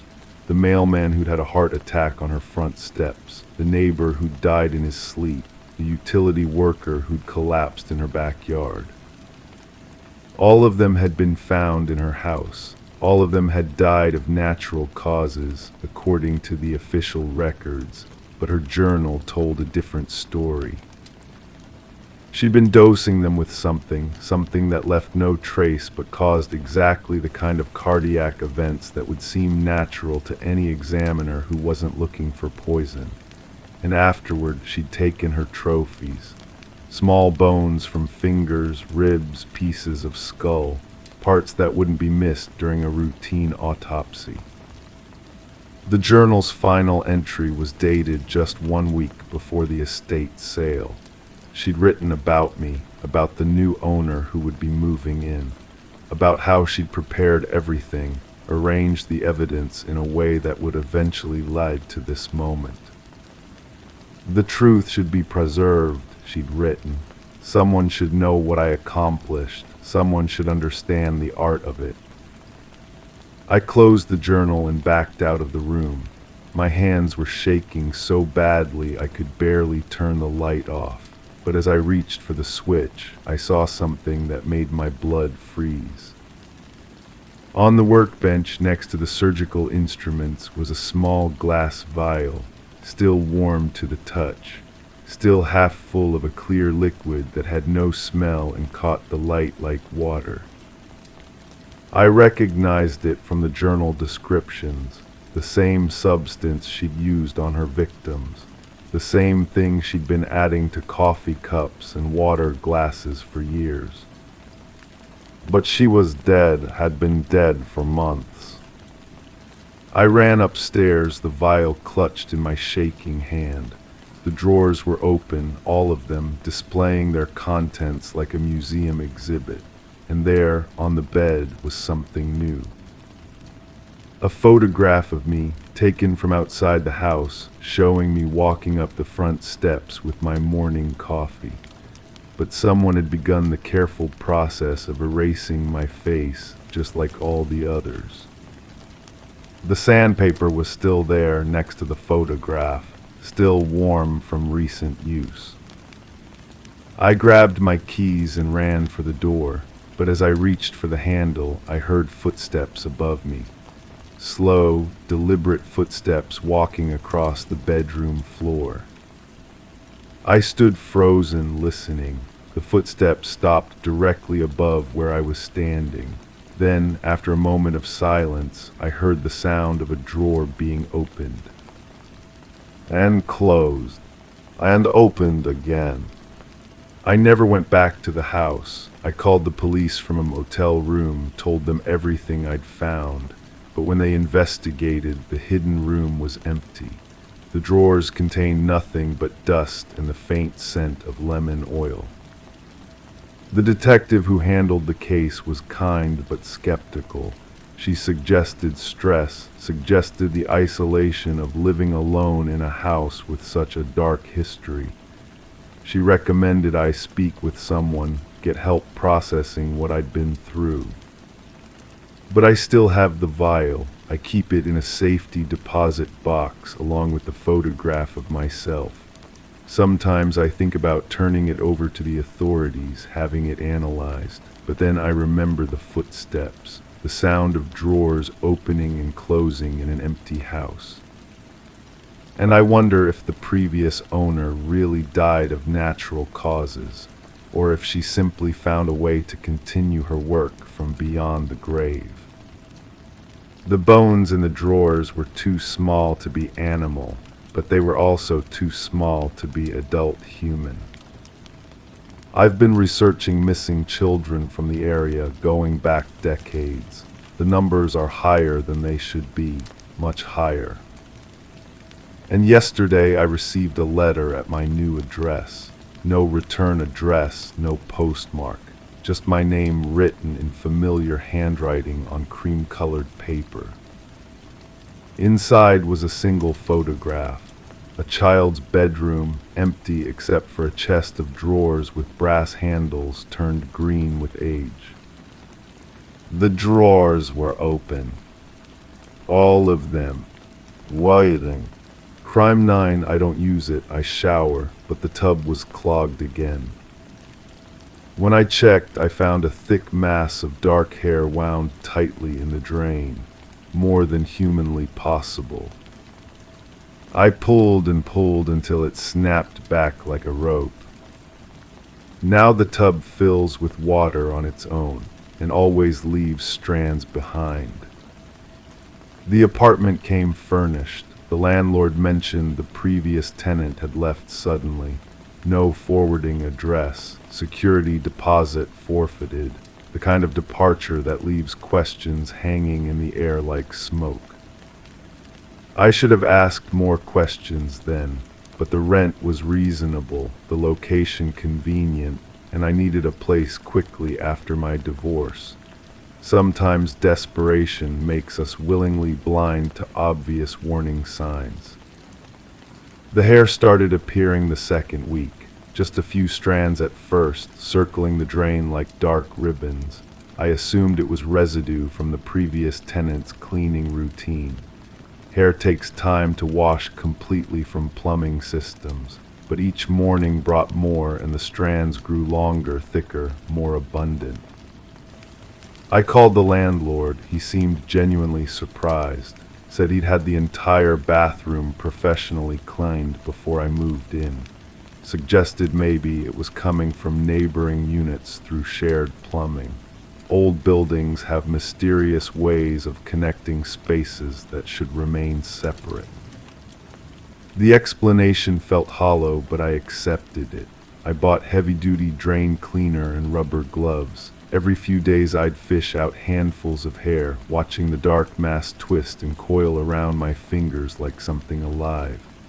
The texture was wrong, too coarse, too oily, too much like it had been preserved in something other than water. I started keeping samples in plastic bags, told myself I was documenting the problem for the landlord, but something deeper drove the collection. An instinct that whispered this hair held answers to questions I hadn't yet learned to ask. The previous tenant's name was on old mail still arriving. Bills addressed to someone who clearly lived here longer than the landlord had suggested. Medical bills, prescription refills, the kind of correspondence that speaks to chronic illness, to someone fighting a battle they were slowly losing. I found myself studying the envelopes, tracing the elegant cursive handwriting with my finger. The return addresses told stories, cancer treatment centers, specialists in conditions I'd never heard of. A pattern emerged of someone desperately seeking solutions to problems that traditional medicine couldn't solve.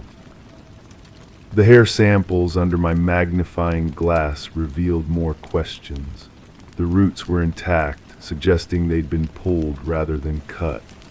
Some strands contained what looked like small metal fragments, as if they'd been exposed to something harsh, something that left microscopic scars along their length.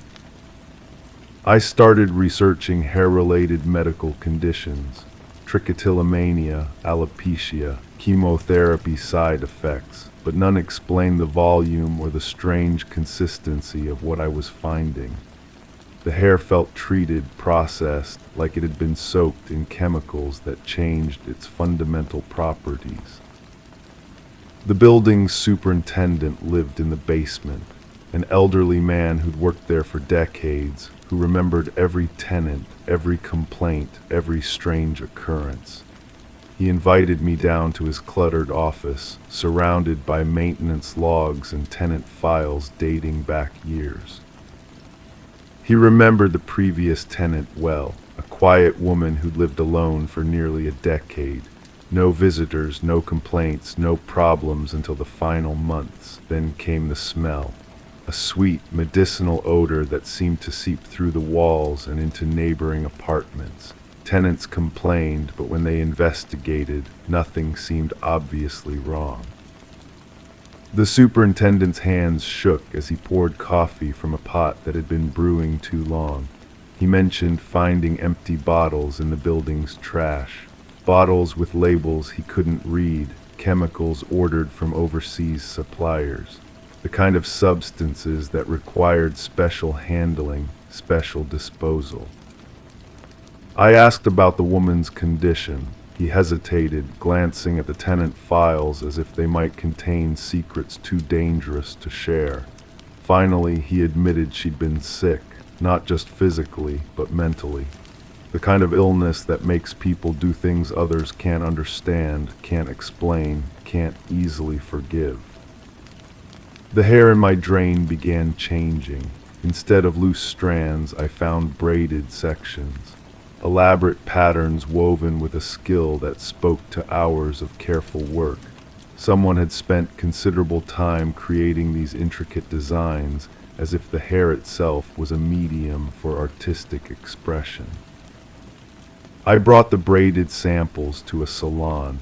The stylist examined them under bright lights, running her fingers along the woven patterns with professional curiosity. She confirmed what I'd suspected. This wasn't hair that had simply clogged a drain. This was hair that had been deliberately prepared, treated with chemicals that strengthened and preserved it. The chemical treatment was sophisticated, not something available to casual consumers. The kind of process used in forensic laboratories, in medical research facilities, in places where biological samples need to remain stable for extended periods. The hair had been mummified, essentially turned into a permanent record of its original owner. I returned to the building's trash area. The superintendent had mentioned finding bottles, but I needed to see the disposal records. Late at night, I searched through recycling bins, looking for evidence of the chemical processing that had transformed ordinary hair into something unnaturally permanent. The bottles were there, hidden beneath layers of routine garbage, labels in foreign languages but with chemical formulas I could research. Formaldehyde derivatives, polymer stabilizers, compounds designed to preserve organic material indefinitely. The kind of substances that in sufficient quantities would create a preservation process bordering on taxidermy. I realized the previous tenant hadn't been treating an illness. She'd been creating a monument. Every strand of hair that fell from her diseased scalp had been carefully collected, chemically preserved, and then methodically placed in the building's plumbing system. Not as waste, but as a permanent installation. The pattern became clear. The hair wasn't randomly clogging drains. It was being systematically deposited in specific locations throughout the building. A deliberate distribution designed to ensure discovery, to guarantee that future tenants would encounter her presence long after her departure. I found her journal in the building's lost and found box. The superintendent had kept it, hoping someone would claim it eventually. Her handwriting matched the elegant script on the medical bills. Page after page documented her transformation from patient to artist, from victim to creator of something uniquely disturbing. The journal revealed her philosophy. Death was coming regardless of treatment, regardless of hope, regardless of fighting. But she could choose how to be remembered, not as a medical case, not as a tragedy, but as someone who had found a way to remain present in spaces she'd once occupied. The hair was her signature, her way of claiming permanent residence in places that would otherwise forget her existence. Each strand chemically treated to survive plumbing systems, cleaning products, and time itself. A biological graffiti that would outlast traditional monuments. I understood now why the landlord had been so eager to rent the apartment quickly. Other tenants had discovered the hair, had asked questions, had demanded explanations he couldn't provide. The building's reputation was quietly suffering, and turnover was accelerating as people fled something they couldn't name but definitely felt. The woman's final journal entry was different from the others, less philosophical, more practical. She'd finished her project and was preparing to leave. not because she was dying, but because her work was complete. The building now contained enough of her preserved hair to ensure permanent presence. She could disappear physically while remaining biologically embedded in the structure itself. I realized she might still be alive. The medical bills suggested terminal illness, but the journal indicated someone who had found purpose in her condition, someone who had transformed suffering into a form of artistic expression. The sudden departure wasn't death, it was completion. The hair in my drain continued appearing, but now I understood its purpose. Each strand was a message, a reminder that some people refuse to be forgotten, even when forgetting would be more comfortable for everyone involved.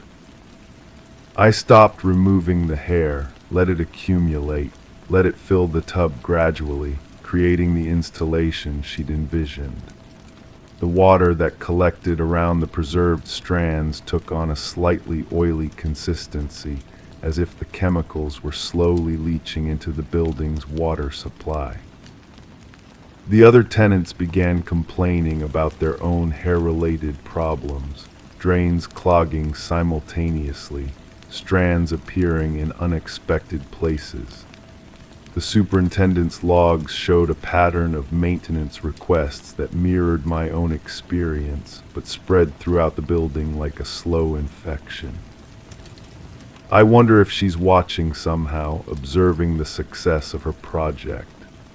The hair continues to appear, continues to transform ordinary bathroom experiences into encounters with mortality, with illness, with the determination some people find when facing their own disappearance. The apartment is still affordable, still convenient, but I understand now why the rent remains reasonable. Some presences are more persistent than others. Some people leave marks that cleaning can't erase, that time can't diminish, that future tenants will discover whether they want to or not. The bathtub fills with water on its own because the hair has created a complex drainage system that redirects flow rather than blocking it. The preserved strands act like a filter, allowing water to pass while trapping additional biological material. The installation is self-sustaining, growing stronger with each interaction. I've stopped trying to understand her motivations completely. Some forms of expression transcend normal comprehension. Some people find ways to remain present that don't require traditional monuments or conventional remembrance. Sometimes the most effective memorials are the ones that disturb rather than comfort. The hair continues to appear, and I continue to live here, sharing space with someone's carefully preserved remains. The arrangement feels strangely appropriate. Death and life occupying the same space, neither completely dominant, both finding ways to coexist. Each morning I encounter her work. Each morning I'm reminded that some people refuse to disappear quietly, that some illnesses inspire creativity rather than defeat, that some departures are actually forms of arrival. The bathtub was full of hair, and now I know why. Crime 10, it looked normal, flat, soft, but when I stepped on the center, I felt a slow rise, then fall. I stepped back, waited, pressed my ear to it. A heartbeat. I rolled it up, threw it outside. The next day it was back, clean, centered, and the beat had doubled. I never believed in coincidences, not after what I'd seen in my line of work. People vanish, evidence disappears, stories change. But this rug, this ordinary burgundy rug that came with the rental, felt different, wrong in a way that made my skin crawl. The landlord had been eager to rent the place, too eager. The price was below market, the lease flexible, no questions asked about my background. I should have known something was off when he handed me the keys without even checking my references. The apartment itself was sparse. previous tenant left in a hurry, he'd said, left most of the furniture behind, including the rug. I spent the first week avoiding it, walked around the edges, kept my shoes on indoors, but the feeling persisted, that rhythmic pulse beneath my feet whenever I accidentally stepped on it, like something alive waiting. The building superintendent was a thin man with nervous eyes who always smelled faintly of bleach. When I asked about the previous tenant, he shrugged and muttered something about sudden job relocation, but his hands shook when he spoke, and he avoided looking at the rug entirely. I started asking neighbors. The woman upstairs claimed she'd heard strange sounds coming from my unit before I moved in. Tapping, scratching, sometimes what sounded like muffled crying. She thought it was pipes. The man across the hall said he'd seen the previous tenant carrying heavy bags down to the basement storage at odd hours, always alone, always in the dark. The basement was where I found the first real clue. Behind a stack of forgotten boxes, I discovered a water-stained notebook. The handwriting was frantic, barely legible. Page after page of observations about the rug, times, dates, measurements. The writer had been documenting the breathing pattern, mapping it, trying to understand what lay beneath. The final entry was different, calmer. It simply read, "I know what it is now. I know why it won't stop. God help me, I know." I brought the notebook to the local police station. The detective who looked at it went pale. He recognized the handwriting. It belonged to someone who'd been reported missing 3 months ago, someone who'd been living in my apartment. The investigation that followed was thorough but fruitless. They tore up the floorboards beneath the rug, searched every inch of the basement, interviewed every tenant. Nothing, no body, no additional evidence, just the notebook and my testimony about the breathing. But I knew they'd missed something. I could feel it in the way the detective's partner kept glancing at the rug during their search, the way he positioned himself to avoid stepping on it, the way he seemed to know exactly where not to look. I started following him, watching his routine. He lived alone in a house on the outskirts of town, worked late shifts, kept to himself. His basement had the same bleach smell I'd noticed on the superintendent. His yard was immaculate except for one area where the grass grew differently, greener, more lush. The pieces were starting to form a picture I didn't want to see. A network of people who knew, who participated, who claimed up, the landlord, the superintendent, the detective, maybe others. I broke into his house while he was at work. The basement was exactly what I'd expected and dreaded. Tools, plastic sheeting, and photographs, dozens of them, different people, different locations, always the same burgundy rug. I took what I could carry and ran. But where do you go when the people meant to protect you are the ones you're running from? How do you report a crime to the criminals? The notebook I'd found wasn't evidence. It was a warning, a message from someone who discovered the truth too late, someone who'd been silenced for asking the right questions. I moved out of the apartment that night, left everything behind except the photographs, but I couldn't leave the knowledge behind. The understanding that somewhere in this town, maybe in every town, there are people who make problems disappear, who provide services for those willing to pay, who know exactly how to make a body vanish without a trace. The rug was back in the apartment when I returned for my security deposit. Clean, centered, still breathing. I never reported what I'd found, never turned in the photographs, because I realized that I was being watched too, that my questions had been noted, that my own basement smelled faintly of bleach now. The breathing had stopped, but only because it had moved to a different rug in a different apartment, with a different unsuspecting tenant who would step on it one day and feel that slow rise, then fall. I keep the photographs hidden now. evidence of something I can never prove, proof of a truth no one wants to hear. Sometimes I wonder if I imagined it all, if the stress of living alone, of seeing too much darkness in my work, finally broke something inside me. But then I remember the weight of that rug, the warmth beneath my feet, the way it felt almost human. Almost.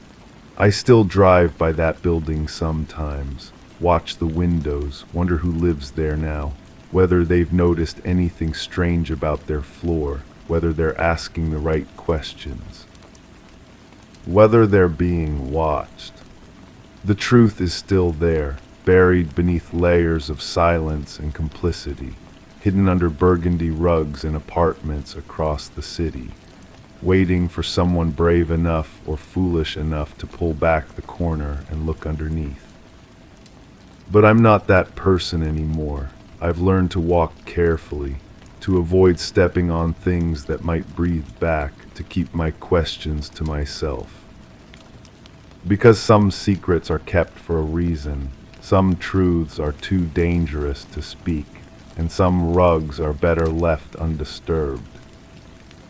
The breathing continues, somewhere, always somewhere. And I'm the only one who knows why. Crime 11, I opened it out of habit. Inside, no milk, no leftovers, just items I've never owned. A glass jar with something suspended in yellow fluid, a lunchbox sealed with wax, a plastic container filled with dirt and teeth. I unplugged it, cleaned it. Still the contents return, and something inside rearranges them by color. The apartment came furnished. The previous tenant left behind more than furniture. They left behind questions I wasn't prepared to ask. The landlord handed me the keys with a forced smile, mentioning nothing about the woman who lived here before me. When I pressed for details, he simply said she moved out suddenly, leaving everything behind. The refrigerator hummed in the corner of the kitchen, white and unremarkable. For weeks I used it normally. Milk, eggs, take-out containers, the usual debris of a solitary life. But one morning, reaching for orange juice, my hand stopped midway to the shelf. The jar sat where my breakfast should have been. Clear glass, unmarked label, filled with what looked like formaldehyde. Something pale and organic floated inside, tissue maybe, or something that had once been alive. The smell hit me when I opened the door wider, antiseptic, clinical, wrong. I called the landlord, he didn't answer. I called the building management. They had no record of medical equipment being left behind. I removed the jar carefully, wearing rubber gloves, and placed it in the hallway. When I returned from work, it was back in the refrigerator, exactly where I'd found it. The lunchbox appeared 2 days later. Small, pink, the kind a child might carry to school, but the wax seal around the edges suggested something more deliberate, more permanent. I didn't open it. I couldn't. The weight felt wrong in my hands, too heavy for sandwiches, too light for anything solid. I started keeping a journal, not for publication or evidence, but for sanity. The entries became increasingly erratic as the items multiplied. The plastic container came next, filled with what looked like garden soil, but mixed in with the dirt were fragments of white, not bone, I told myself, just chalk or ceramic. Teeth was too specific a word, too loaded with implications I wasn't ready to confront. The rearrangement happened gradually. At first I thought I was misremembering their positions, the jar on the left, the lunchbox in the middle, the container on the right. But then I noticed the pattern. They moved according to color, the yellow fluid, the pink plastic, the dark soil. Someone or something was organizing them with deliberate care. I researched the previous tenant. Public records showed her name, her age, her sudden departure, but the neighbors remembered her differently.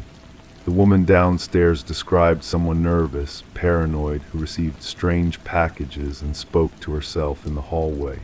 The man across the hall mentioned visitors who came late and left early, carrying bags that seemed heavier going out than coming in. The building's security footage had been erased. The landlord claimed it was routine maintenance, but the security guard, a quiet man who worked nights, remembered the woman's final week. She'd been agitated, he said, constantly checking the mailbox, asking about people who'd never visited. The day she left, she carried nothing but a small suitcase. Everything else stayed behind. I found her phone number through an old utility bill. The number was disconnected. I found her social media profiles, abandoned months ago.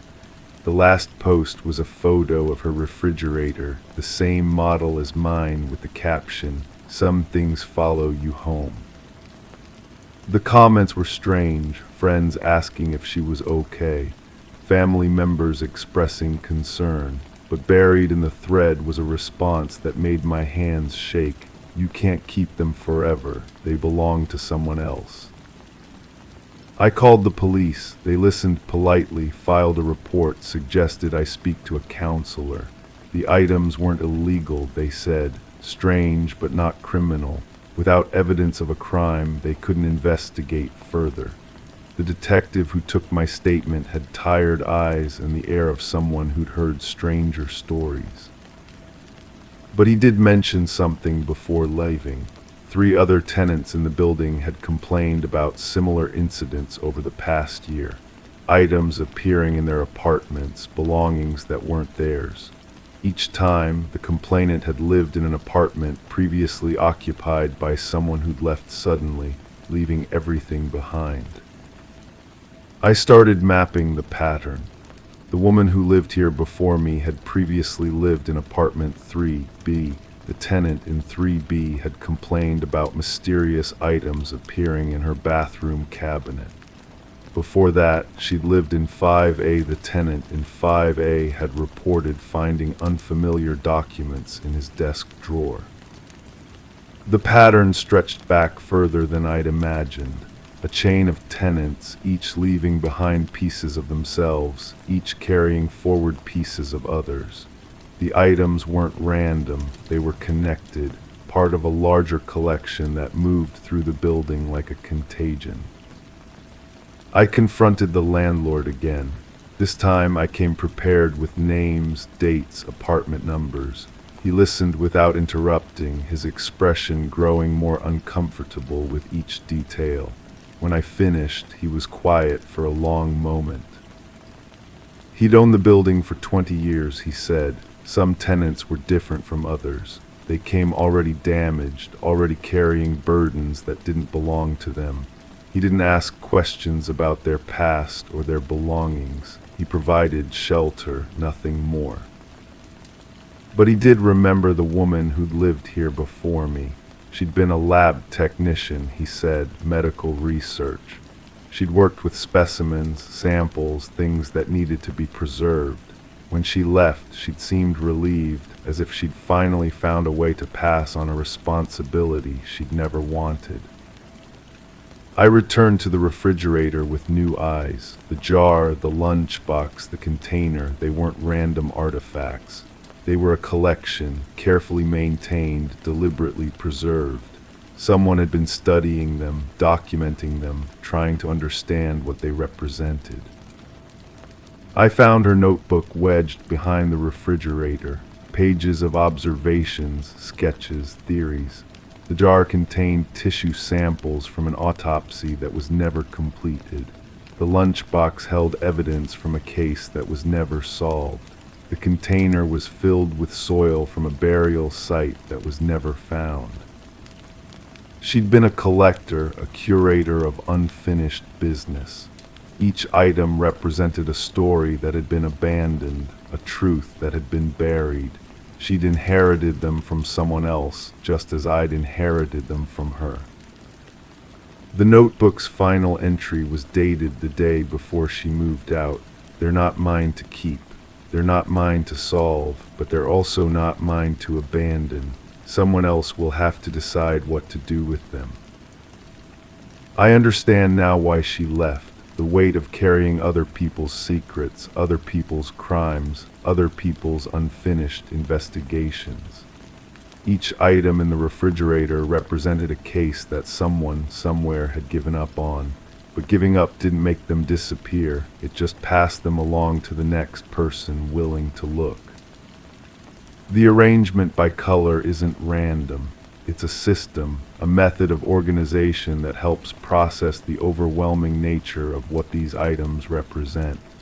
Yellow for preservation, pink for innocence, dark soil for finality. Someone is still working through these cases, still trying to make sense of what they mean. I've started my own notebook, not to solve these mysteries, but to document them, to understand my role in this chain of custody. The previous tenant couldn't solve them, but she also couldn't abandon them. Neither can I. The refrigerator hums in the corner, maintaining its temperature, preserving its contents. I no longer try to remove the items. Instead, I add to them. A photograph I found in the mail slot, a key that doesn't fit any lock in the building, a letter addressed to someone who doesn't exist. They arrange themselves by color, by category, by some logic I'm only beginning to understand. And sometimes, late at night, I hear footsteps in the hallway, soft, deliberate, checking on their collection, making sure nothing has been lost, nothing has been forgotten. I don't know who they are. I don't know if they're the original collector or just another tenant in the chain. But I know they're still here, still working, still carrying the weight of these unfinished stories. The refrigerator contained no food because it was never meant to. It was meant to preserve something else entirely, the evidence of crimes that were never solved, cases that were never closed, truths that were never told. And now they're my responsibility, until I find someone else willing to take them, or until I understand what they really mean. I'll keep them cold, keep them safe, keep them arranged by color. The building is quiet now, but the refrigerator continues to hum, and the contents continue to rearrange themselves, and somewhere in the hallway, footsteps continue to check on what can never truly be abandoned. Crime 12, it wasn't there yesterday. Between the bedroom and bathroom, a narrow door, the kind you'd miss unless you were looking for it. No handle, just a keyhole that smelled faintly of sulfur. I bent down and looked through. What I saw was the back of my own head. Moving. I pressed my palms against the wall on either side of the door, feeling for seams, for any evidence this was some kind of trick. The wood felt solid, real. The paint matched the rest of the hallway perfectly, down to the scuff marks near the baseboard where I dragged furniture through narrow spaces. But doors don't just appear. I've been documenting inconsistencies in my apartment for 3 weeks now. It started with small things, a coffee mug in the sink that I didn't remember using, books reshuffled on shelves, the thermostat set to temperatures I never chose. My first thought was a break-in, but nothing was missing. Nothing was damaged, just rearranged. The police officer who took my statement had kind eyes and a patronizing smile. "Stress can make us forget things," she said, her pen hovering over a mostly blank form. "You mentioned you've been working long hours recently." The documentary series I was researching demanded it. Cold cases, unsolved disappearances, the kind of stories that burrow into your mind and reshape how you see shadows. But I knew the difference between exhaustion and impossibility. That night I set up a camera in the hallway. Nothing fancy, just my phone propped against a stack of books, recording the space between bedroom and bathroom.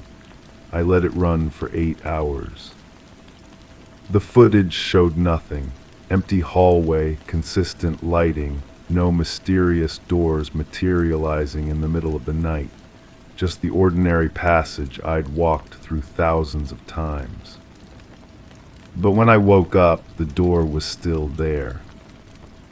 I called my sister. She lived across the country, far enough away that her voice felt like an anchor to normalcy. "You need to get out of that apartment," she said after I described the situation. "Stay with someone, get some perspective." Sound advice, but I couldn't shake the feeling that leaving would mean abandoning something important. Evidence, maybe, or a chance to understand what was happening to me. Instead, I started investigating my building's history. The landlord, a woman with silver hair and nervous hands, met me in the lobby with a cardboard box full of documents. "Previous tenants sometimes ask about the history," she said, though her tone suggested they usually didn't dig this deep. The building was constructed in the early 70s, nothing remarkable about the architecture or the neighborhood, but the tenant records told a different story. My apartment had an unusual turnover rate. People rarely stayed longer than a year or two. Most gave standard reasons for leaving: job relocations, relationship changes, the usual city migrations.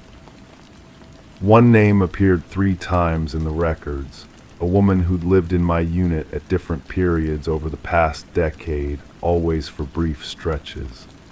The landlord's notes mentioned maintenance issues and tenant concerns about security, but no specifics. I found her through social media. She agreed to meet at a coffee shop downtown, though she seemed reluctant when I mentioned the apartment number. She was younger than I expected, with prematurely gray hair and the kind of careful posture that suggested chronic pain. "I kept coming back because the rent was so reasonable," she said, stirring sugar into her coffee with mechanical precision. "But I could never stay long." Why not? Things moved around doors that shouldn't exist. You start questioning your own memory after a while. The coffee shop felt suddenly too warm. What kind of doors? Different ones each time, sometimes in the kitchen, sometimes near the windows, always locked, always with that smell. She paused, her spoon clinking against ceramic. "You've smelled it too, haven't you? Like matches, but wrong somehow." I had the sulfur scent that seemed to seep from the keyhole, faint but persistent. "Did you ever try to open them?" She shook her head quickly. I was afraid of what I might find, or what might find me. That evening I examined the door more carefully. The keyhole was old-fashioned, the kind that required a skeleton key. The metal around it was tarnished, as if it had been there for years rather than appearing overnight. I found a set of vintage keys at an antique shop. The seller, an elderly man with paint-stained fingers, looked at me strangely when I described what I needed. "Those old locks can be tricky," he said. "Sometimes they open things better left closed." Back home, I tried each key methodically. Most were too large or the wrong shape entirely, but the 7th one slid in smoothly, turned with a soft click. The door swung inward, revealing a narrow space that shouldn't have fit within the apartment's layout. It was barely wide enough for one person, extending back into darkness that my flashlight couldn't penetrate.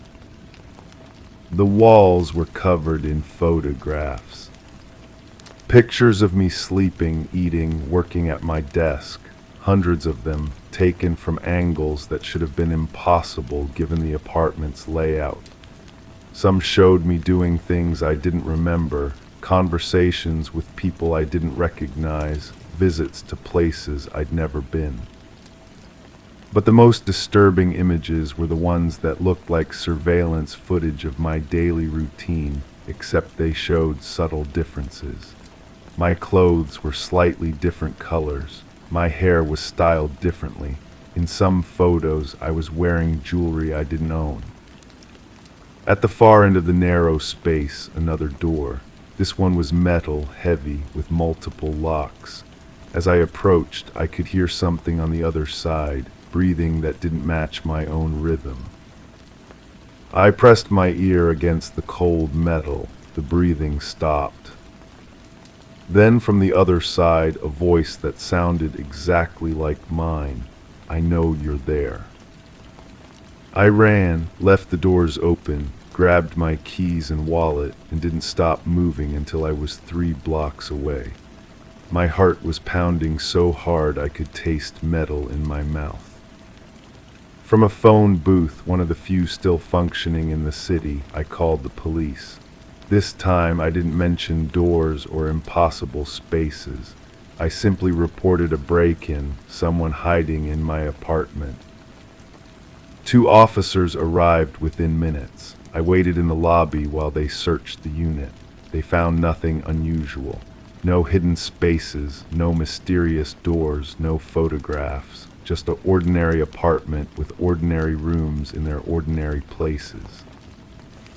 "Everything looks normal," the younger officer said. "Are you sure you didn't leave any doors open yourself?" I wasn't sure of anything anymore. That night I stayed in a hotel. The next morning I went back to pack my things. The hallway looked exactly as it had when I first moved in. No extra doors, no keyholes, no sulfur smell. But on my nightstand I found a photograph I'd never seen before. It showed me standing in front of a door that no longer existed, key in hand, about to unlock something that was never there. In the photo, I was smiling. I moved out that afternoon, found a new apartment across town, threw away anything that might remind me of that place. But sometimes, in the middle of the night, I catch myself checking the walls for doors that shouldn't exist. The documentary series I'd been researching was about people who disappeared without explanation.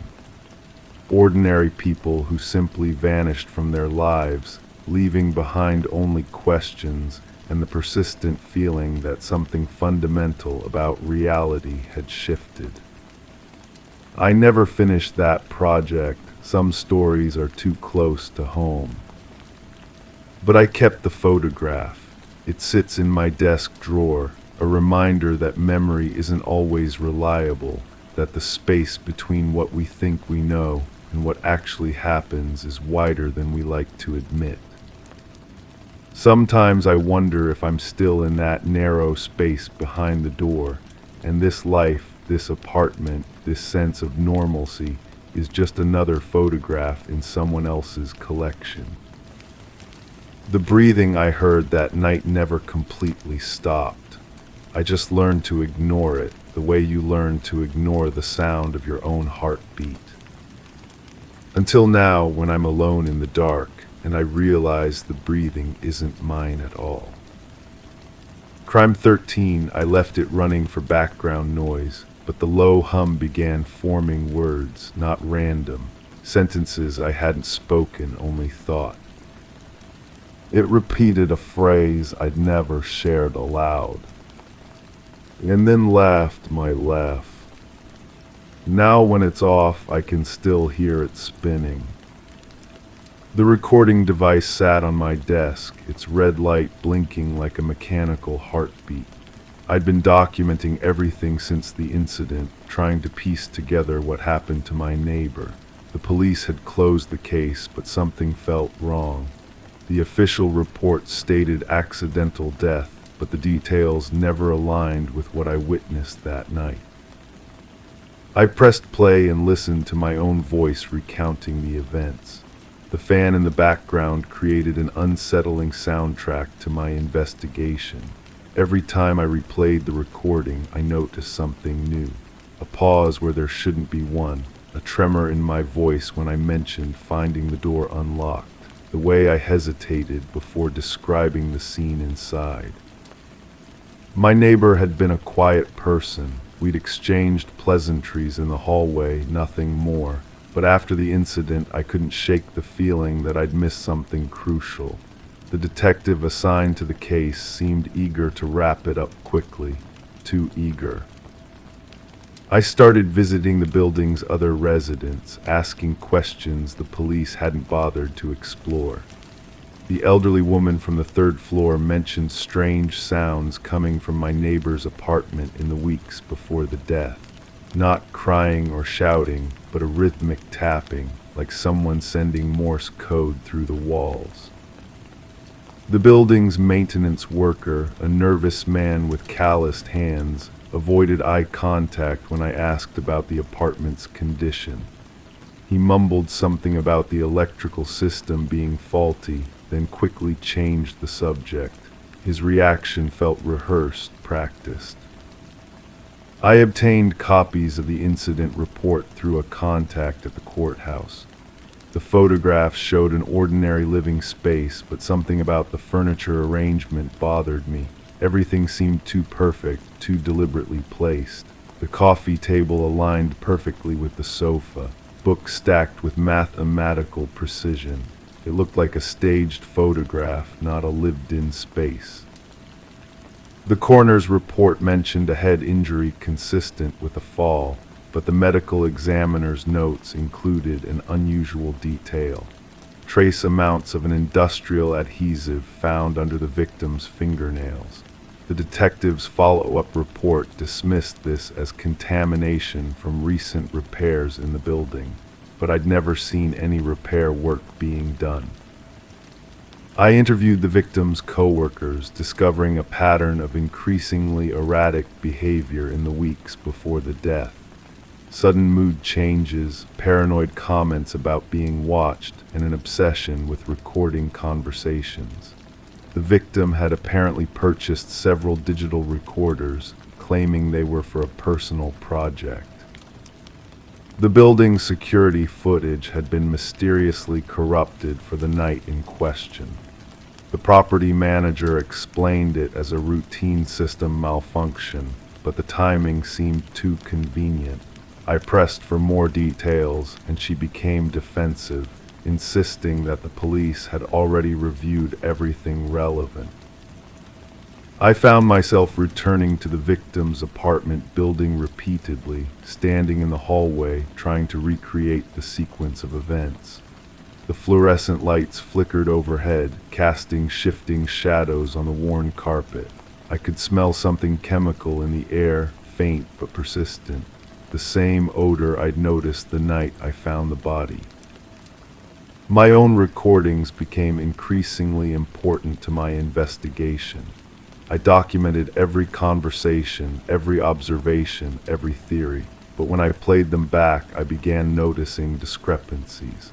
Words I didn't remember saying, emotions in my voice that didn't match my recollections. The fan's constant humming made it difficult to distinguish between my actual words and the ambient noise. The victim's employer provided additional information about the personal project. It involved documenting suspicious activities in the building, particularly regarding the property management company. The victim had apparently discovered financial irregularities and was planning to report them to authorities. The recordings were meant to be evidence. I searched the victim's apartment after the police cleared it, looking for these mysterious recordings. The place had been thoroughly cleaned, but I found something they'd missed. A small device hidden behind the electrical outlet, still recording. The memory card contained hours of ambient sound, including conversations from adjacent apartments. Listening to these recordings revealed a disturbing pattern. The victim had been systematically documenting the private lives of neighbors, collecting intimate details about their relationships, their fears, their secrets. The recordings weren't evidence of financial fraud. They were an invasion of privacy on a massive scale. The property manager's defensive behavior suddenly made sense. She discovered the victim's surveillance activities and confronted them. The recordings captured their final conversation, a heated argument about blackmail and extortion. The victim had been using the collected information to manipulate residents, obtaining reduced rent and other favors through psychological pressure. But the recording of their confrontation ended abruptly. The sound of a struggle, a crash, then silence. The timestamp indicated this occurred exactly when the victim was supposed to have died from an accidental fall. The property manager's voice was the last thing captured before the device went silent. I realized I was holding evidence of a cover-up, possibly murder, but as I continued listening, I heard something that made my blood freeze. My own voice having a conversation I didn't remember. I was discussing the victim's activities with someone, expressing concern about being exposed. The voice responding to me belonged to the property manager. The recording revealed that I'd known about the surveillance long before the victim's death. I'd been one of the people being blackmailed. The victim had recordings of me discussing illegal activities, conversations that could have destroyed my reputation and career. I'd met with the property manager to discuss eliminating the threat. My documented investigation wasn't about seeking justice. It was about covering my tracks, ensuring that the official story remained unchanged. The police detective who'd rushed to close the case was someone I'd worked with before, someone who owed me favors. The corrupted security footage, the staged apartment, the dismissive attitude toward evidence, all orchestrated to protect myself and others involved. The fan continued running in the background as I listened to my own voice planning the victim's death. The mechanical hum seemed to amplify my words, making them clearer, more damning. I heard myself discussing the logistics, the timing, the cleanup. The property manager's nervous laughter punctuated our conversation like a soundtrack to guilt. But there was something else in the recording, something that made me question everything I thought I knew. The victim's voice speaking to me directly as if they were still alive. They were explaining their surveillance project, justifying their actions as necessary documentation of corruption. They weren't blackmailing anyone. They were trying to expose a larger conspiracy. I realized that my memories of being blackmailed might be false. The stress of the investigation, the constant replaying of recordings, the guilt over my involvement in the cover-up, it had all distorted my perception of events. The victim had been documenting real corruption, and I'd helped kill them to protect the very people they were investigating. The fan's whispers grew louder, more insistent. It wasn't just repeating my thoughts anymore. It was revealing truths I'd buried, memories I'd suppressed. The victim had trusted me, had shared their findings hoping I'd help them expose the corruption.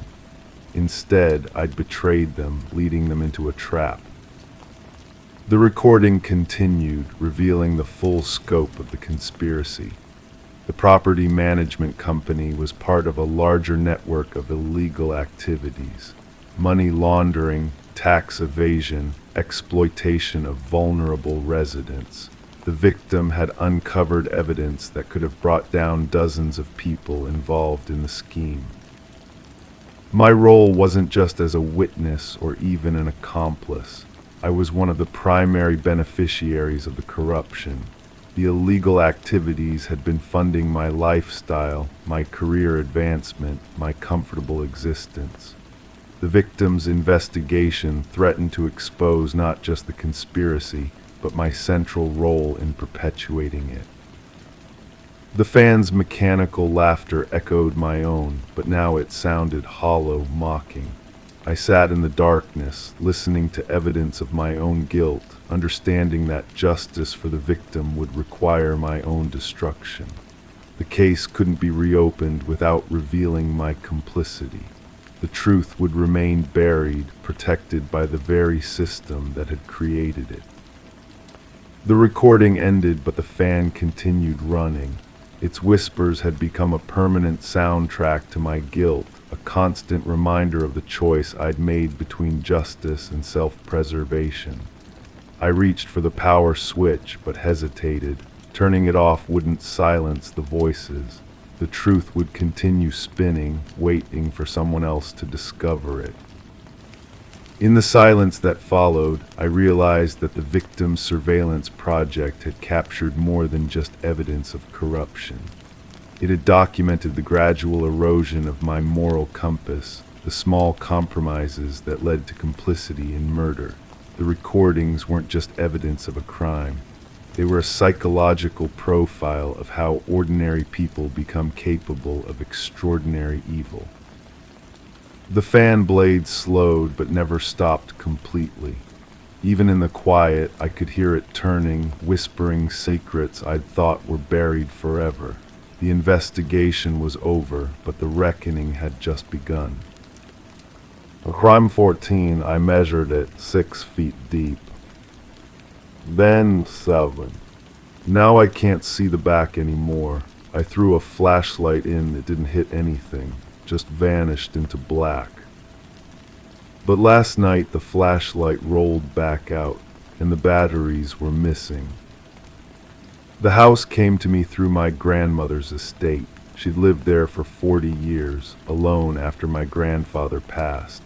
The lawyer handed me the keys with a strange expression, like he wanted to say something but couldn't find the words. I should have asked him what he meant when he said she'd been troubled in her final months.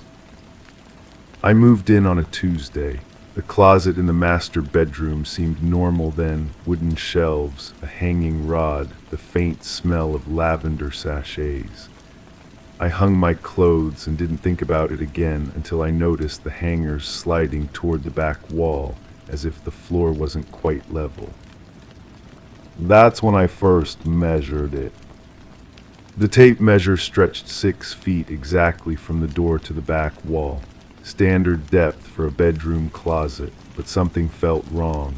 The proportions didn't match what I remembered from my childhood visits. I'd hidden in that closet during games of hide-and-seek, curled up in the corner with my knees pressed against what I thought was the back wall. The next morning I measured again, 7 feet. I stared at the tape measure, convinced I'd made an error, but the numbers were clear. I measured 3 more times, each result the same, 7 feet deep. I pressed my palms against the back wall, feeling for loose panels or hidden doors. The drywall felt solid, painted the same off-white as the rest of the house. I called my cousin, the only other family member who'd spent time in grandmother's house. Her voice carried a hesitation I'd never heard before. "You're in the master bedroom?" she asked. "Yes, why?" She kept that door locked the last few years, said there were things in there she didn't want to deal with. "What kind of things?" The line went quiet for so long I thought she'd hung up. Then she started talking about the walls moving, about spaces that weren't there before. We thought it was her medication. That night I stood in the closet doorway, watching the shadows shift in the dim light from the hallway. The darkness at the back seemed deeper than it should be, like looking into a well. I grabbed the flashlight from my nightstand and threw it toward the back wall, expecting to hear it clatter against the drywall. Silent. I waited for the sound of impact, but it never came. The flashlight had simply disappeared into the darkness. I fumbled for the light switch, flooding the closet with harsh white light. Empty, no flashlight, no sign it had ever been there. I didn't sleep that night. The next day I returned with a longer tape measure, 8 feet. The back wall had moved again, and now I could see a faint outline in the drywall, a rectangle about the size of a door, nearly invisible unless you knew where to look. I pressed my ear against it and heard something that made my blood freeze. Breathing, slow, rhythmic breathing from somewhere behind the wall. I drove to the hardware store and bought a crowbar.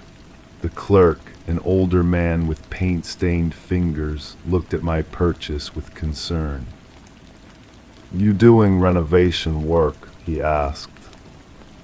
"Something like that. That's a heavy-duty bar. You sure you need something that strong?" I nodded, though I wasn't sure of anything anymore. Back at the house, I stood before the closet with the crowbar in my hands. The outline in the drywall was clearer now, and I could see where the paint had been applied more recently. My grandmother had sealed something inside. I wedged the crowbar into the seam and pulled. The drywall cracked with a sound like breaking bones. Behind it, I found another wall, this one older, made of rough wooden planks, and carved into the wood in shaky handwriting were dozens of dates spanning the last 5 years. The handwriting was my grandmother's. Each date was followed by a single word, deeper. I pulled out my phone and called the police. The dispatcher took my information with professional detachment, but I could hear the skepticism in her voice. A suspicious closet didn't warrant emergency response. They'd send someone out in the morning. I spent the night in the living room, unwilling to sleep in the master bedroom. Every few minutes I'd hear sounds from upstairs, soft footsteps, the creak of hinges, the whisper of fabric against fabric. But when I investigated, I found nothing out of place. Except the closet had grown to 9 feet deep. The officer who arrived the next morning was young, probably new to the force. He listened to my story with the patience of someone accustomed to strange calls. We went upstairs together, and he examined the closet with his flashlight. "Looks normal to me," he said. 6 feet deep, maybe 6.5. I stared at him, measure it. He humored me, pulling out a small tape measure, 6 feet, 4 inches. I grabbed my own tape measure, the one I'd been using all week. It showed the same measurement, 6 feet, 4 inches, but I knew what I'd seen. I knew how deep it had been. "Sir," the officer said gently, "have you been under a lot of stress lately? Moving can be difficult, especially after losing a family member." After he left, I sat on the bed and stared at the closet. The dates carved into the wooden wall seemed to mock me. Had my grandmother experienced the same thing? Had she watched the closet grow deeper each day, only to have it return to normal when others looked? I found her journal in the basement, tucked behind a box of Christmas decorations. The entries started 3 years ago, written in the same shaky handwriting I'd seen carved in the wood.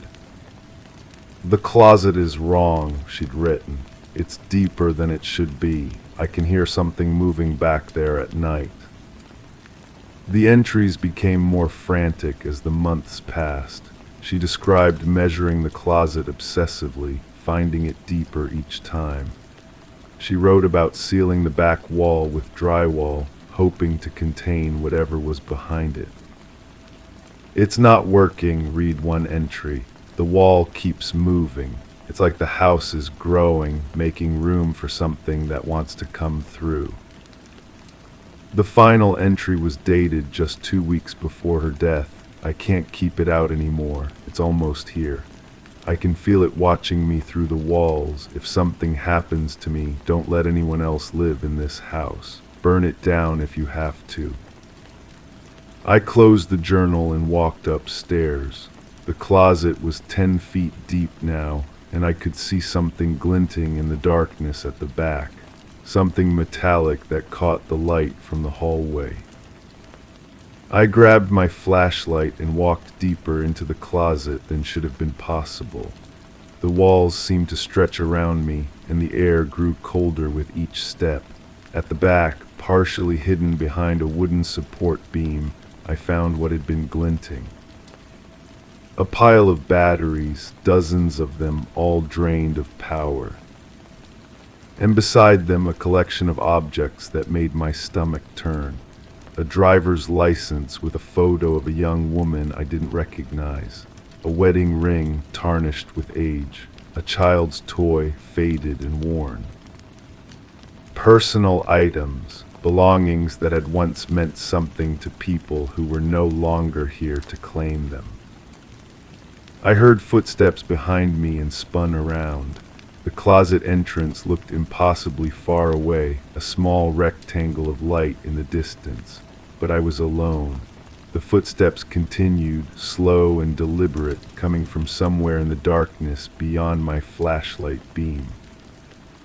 I ran toward the entrance, my heartbeat pounding in my ears. The walls seemed to close in as I moved, and I could feel something following me, something that breathed with the same rhythm I'd heard through the wall. I burst out of the closet and slammed the door behind me. My hands shook as I turned the lock, though I knew it wouldn't hold back whatever was in there. The next morning I called a contractor. He arrived with his crew and a truck full of cement. I told him I wanted the closet filled, floor to ceiling, permanently sealed. "That's unusual," he said, examining the space. "Why would you want to seal off storage space?" "Just do it," I said, "please." He quoted me a price that emptied my savings account.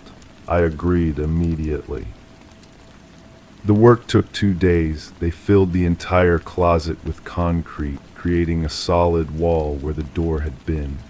I watched them work, feeling a mix of relief and guilt. I was trapping something inside, but I was also protecting whoever might live in the house after me. That night I heard the sounds again, footsteps, the whisper of fabric, but now they came from the walls themselves, as if something was moving through the spaces between the rooms. I packed my belongings and left the house that same night. I put it on the market the next week, pricing it well below market value. It sold within days to a young couple who seemed thrilled by the bargain. I never told them about the closet. I never told them about the journal or the pile of belongings I'd found in the darkness. I signed the papers and took their money, and I tried to forget about the sounds I'd heard in the walls. But sometimes, late at night, I wonder if I made the right choice.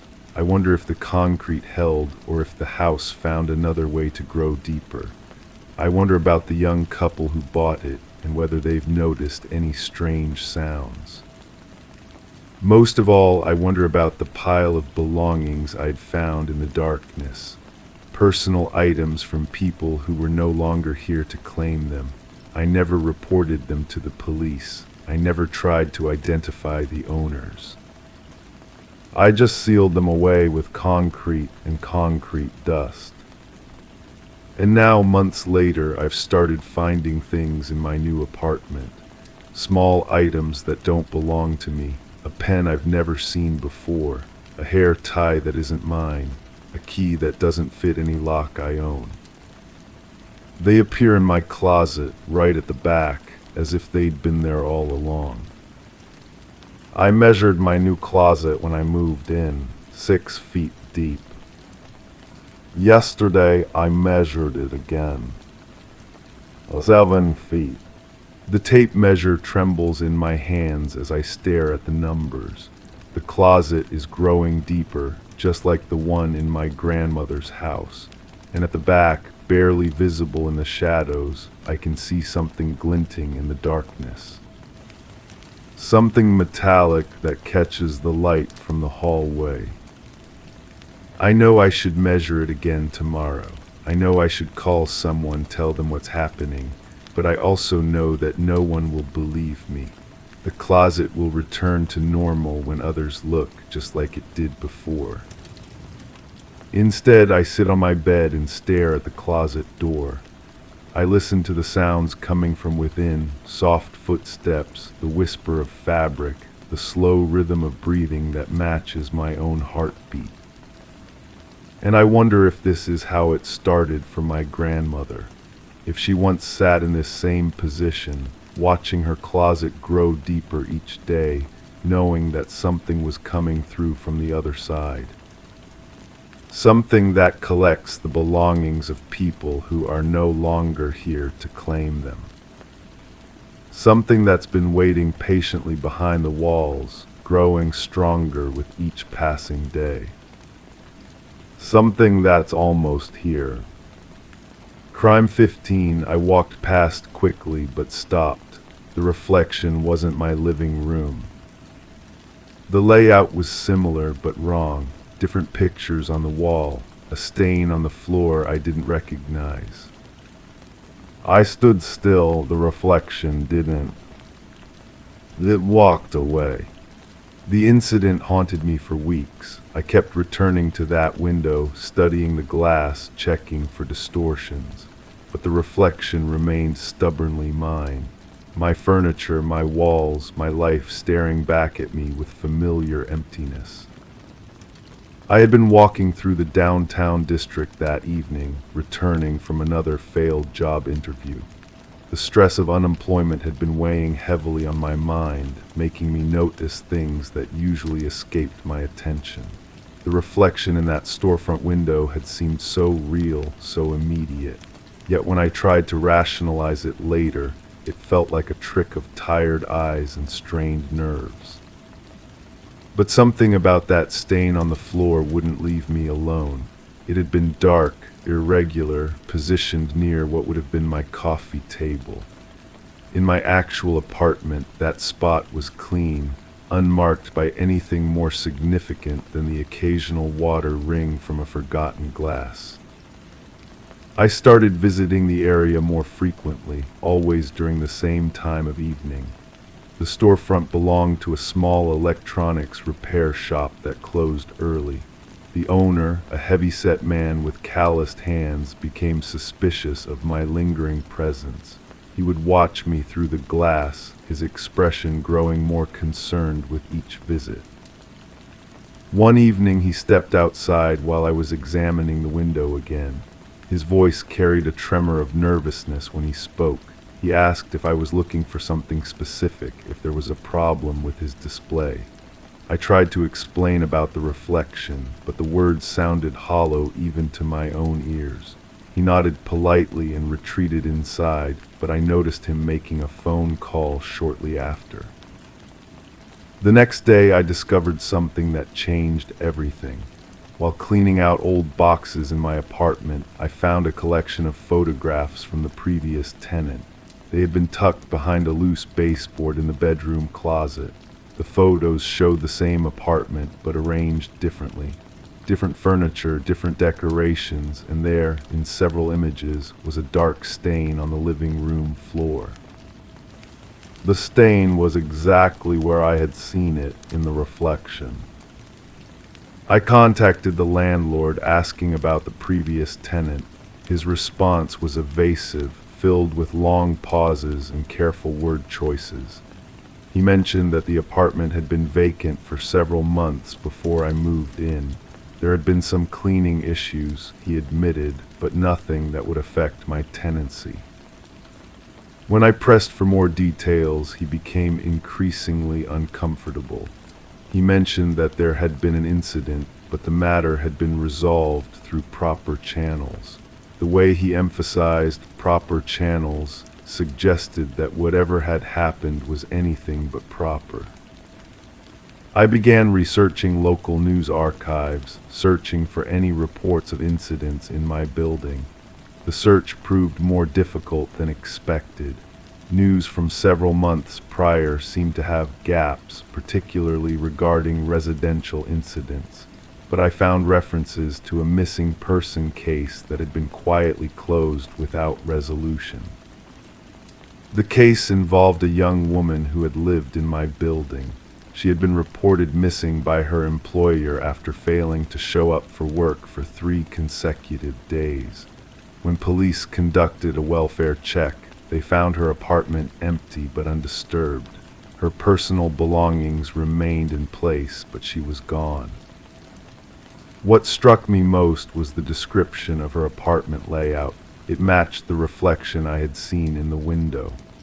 The same furniture arrangement, the same wall decorations, even the same coffee table positioned over what would later become that mysterious stain. I started interviewing neighbors, carefully avoiding any mention of reflections or supernatural experiences.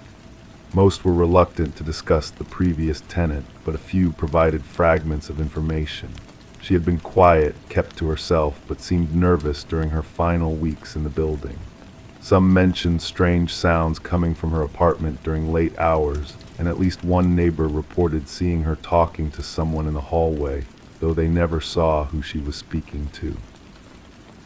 The more I learned, the more questions arose. The missing woman's case had been closed with unusual speed. The investigating officer had been transferred to another department shortly after. The landlord had renovated the apartment immediately after it was cleared by police, despite having no new tenant lined up.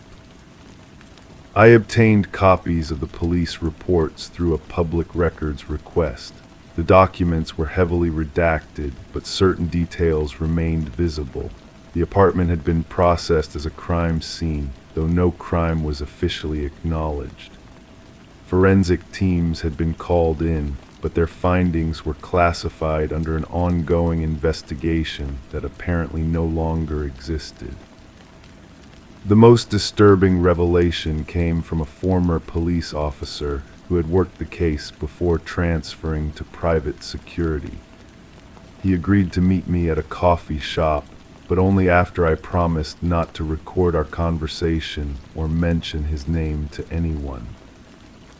He spoke in measured tones, constantly checking over his shoulder.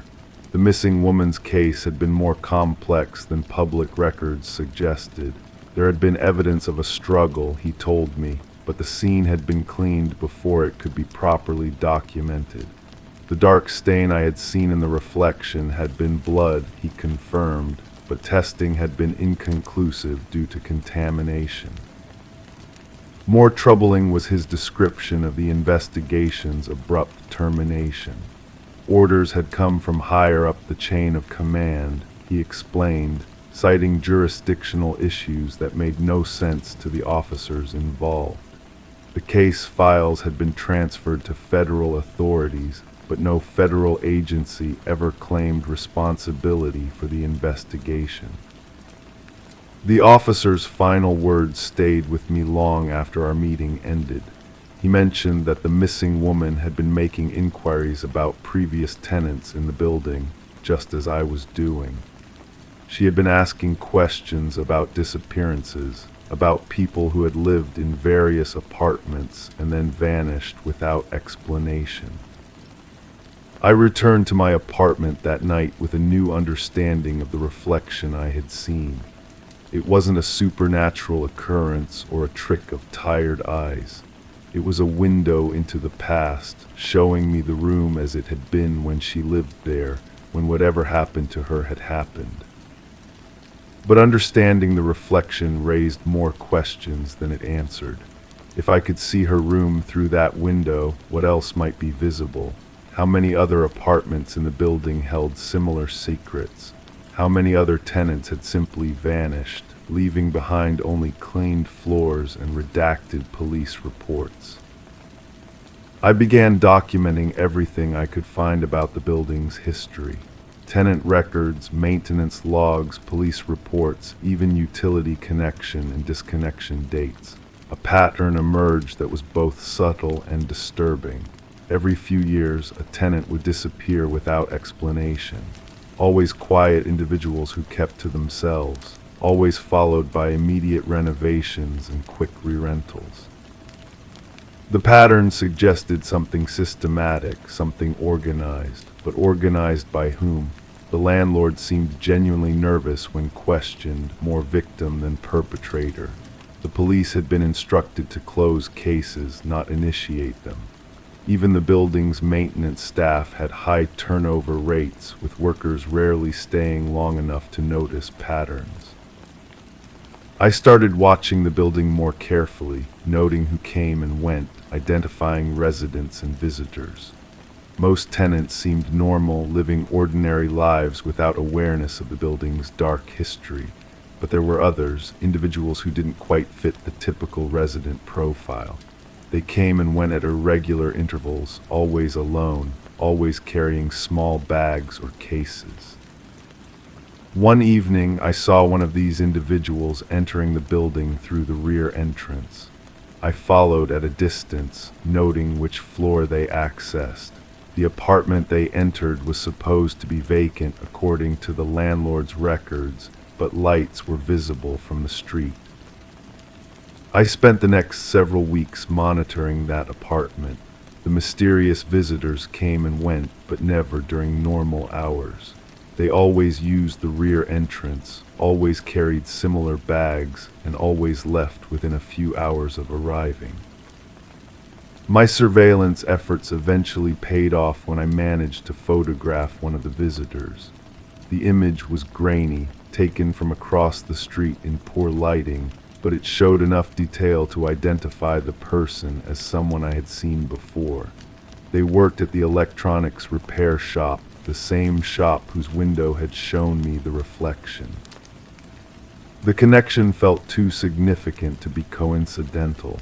I began watching the repair shop more closely, noting its customers, its operating hours, its unusual evening activities.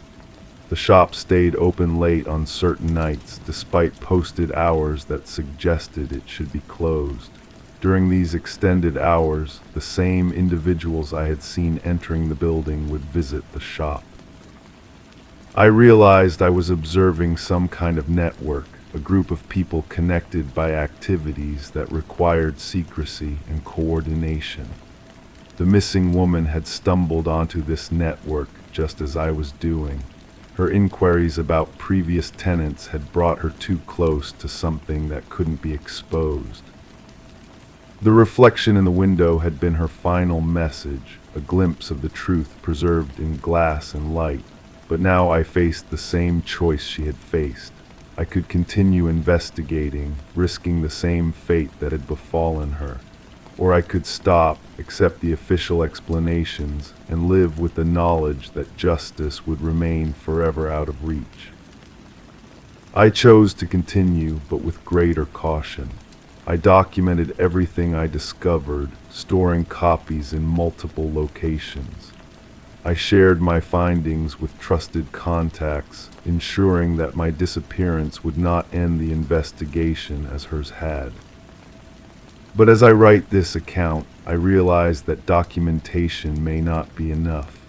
The network I've uncovered operates with protection from above, with the ability to close investigations and transfer inconvenient officers. My research has revealed the scope of their operation, but not their ultimate purpose or their source of protection. The reflection in the window has stopped appearing. Either the glass has been replaced or the connection to the past has been severed. But the memory remains, along with the knowledge that some truths are too dangerous to fully expose, too powerful to challenge directly. I still live in the same apartment, walking past the same window each evening. But now I know what I'm looking for, and I understand that some reflections show not just what is, but what was, and what might be again if the pattern continues. The stain on the floor has been cleaned, but the memory of it remains.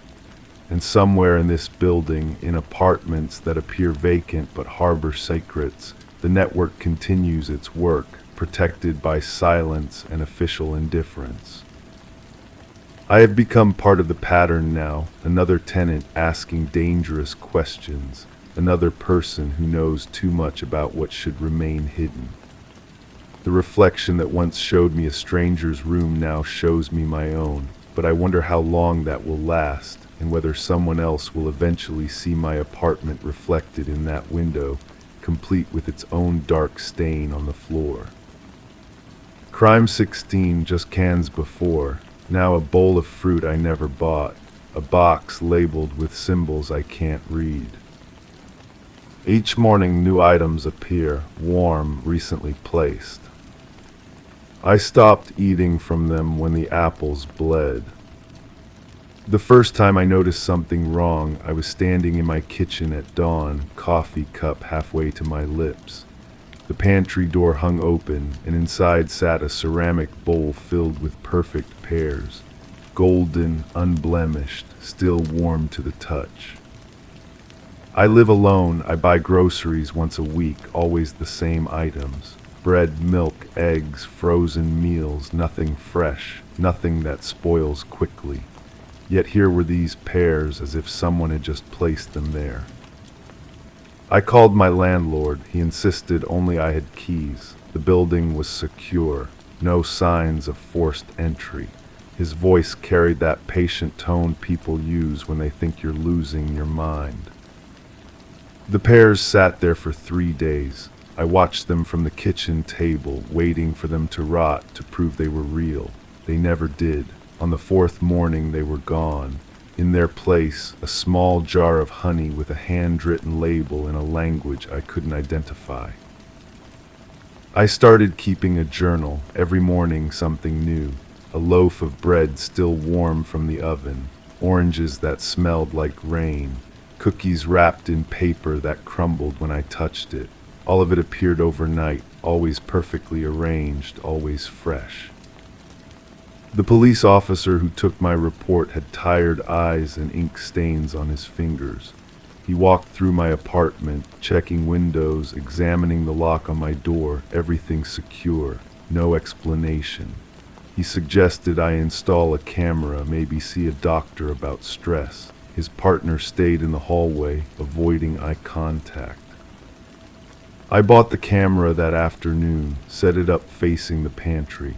The first night, nothing happened. The second night, the recording cut out at exactly the same moment I usually fell asleep. When I woke, there were fresh strawberries in a wicker basket. The camera's memory card was blank. I started staying awake, sitting in my kitchen with the lights off, watching the pantry door. My eyes would grow heavy, and I'd fight sleep until my body gave in. Every morning the same result, new food, no memory of how it got there. The building manager let me review the security footage from the hallway. Hours of empty corridor. No one entered or left my apartment, yet the food kept appearing. I moved the camera to different positions, aimed it at the front door, the windows, the pantry from various angles. The result was always the same. The recording would stop and I'd wake to find something new. The breakthrough came when I noticed the smell, not the food itself, but something else. A faint scent of cigarettes clinging to the items, the same brand my upstairs neighbor smoked. I'd smell it in the hallway sometimes, seeping through the walls. I knocked on his door. He answered in a bathrobe, hair disheveled, eyes red-rimmed. When I mentioned the food, his face went pale. He invited me in, hands shaking as he poured coffee. His apartment was a mirror image of mine, but cluttered. Newspapers stacked on every surface, empty takeout containers, and in his kitchen an identical pantry, empty except for a single can of soup. He told me about the sleepwalking, how he'd started again after years of it stopping, how he'd wake up in strange places, sometimes outside, sometimes in the building's basement, how he'd found keys in his pocket that he didn't remember picking up. The building manager had given him a master key when he'd agreed to help with minor repairs, something he'd forgotten about until he found it clutched in his hand one morning, along with a receipt for groceries he didn't remember buying. He showed me the receipts, dozens of them, all for small amounts of fresh food, all purchased at a store 3 blocks away, all dated on nights when I'd found new items in my pantry. The security footage from the store showed him shopping, but his movements were strange, mechanical. He walked with the stiff gait of someone not fully awake, selecting items with deliberate care. His eyes never focused on anything, staring straight ahead as he moved through the aisles. We sat in his kitchen, both of us processing what this meant. He'd been entering my apartment while sleepwalking, leaving food, then returning to his own place with no memory of it. The warm items, the perfect arrangement, the timing, all explained by a man who didn't know what he was doing.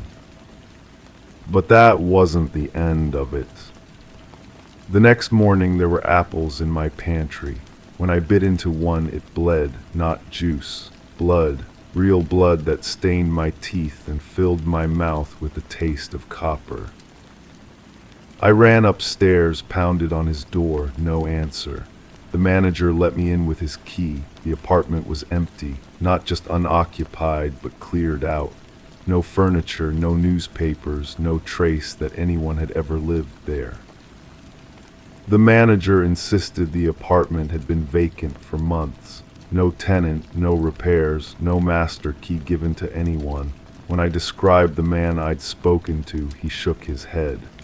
No one matching that description had ever rented the space. I checked the store receipts again. The dates were wrong, not from recent weeks, but from years ago. The paper was yellowed, the ink faded. Some of the items listed hadn't been sold in that store for decades. The security footage I'd seen didn't exist.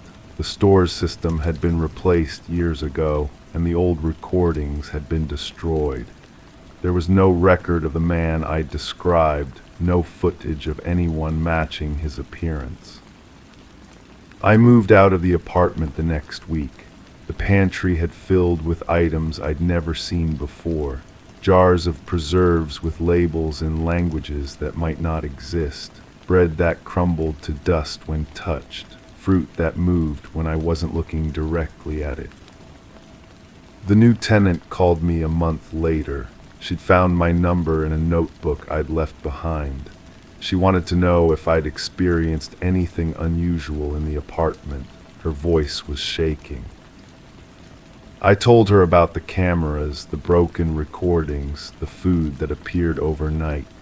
She listened without interrupting, breathing heavily into the phone.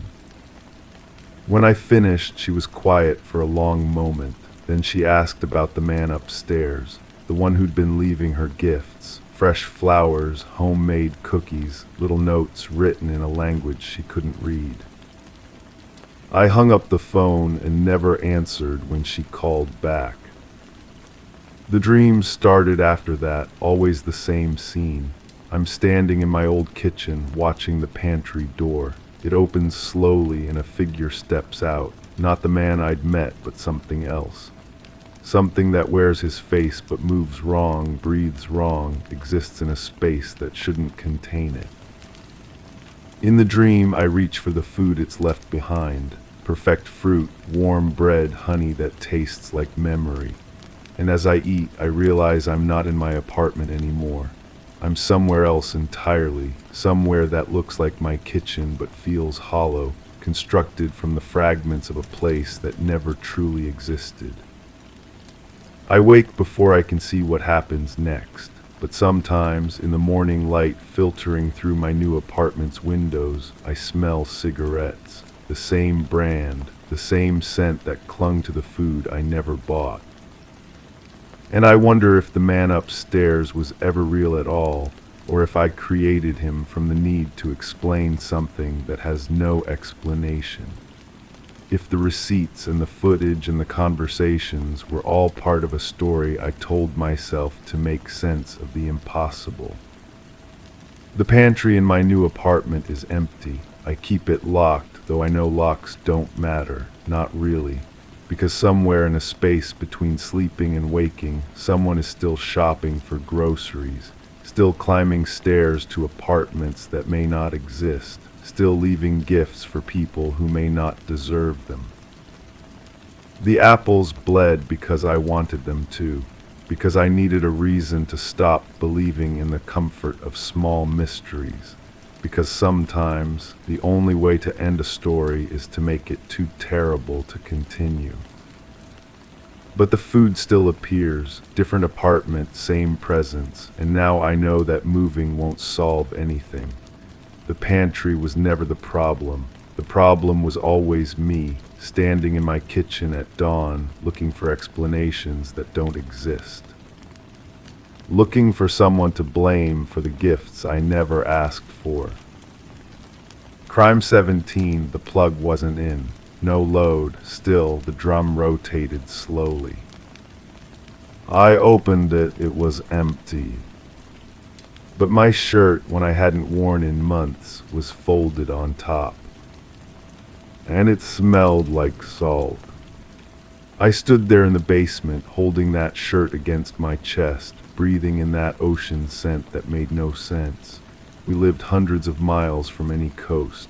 The nearest body of salt water was a drive I'd never taken, a place I'd never been. Yet here was this smell, clinging to fabric I'd forgotten I owned. The dryer had been making noise for weeks, a rhythmic thumping that would start without warning, usually during the quiet hours when sleep felt impossible anyway.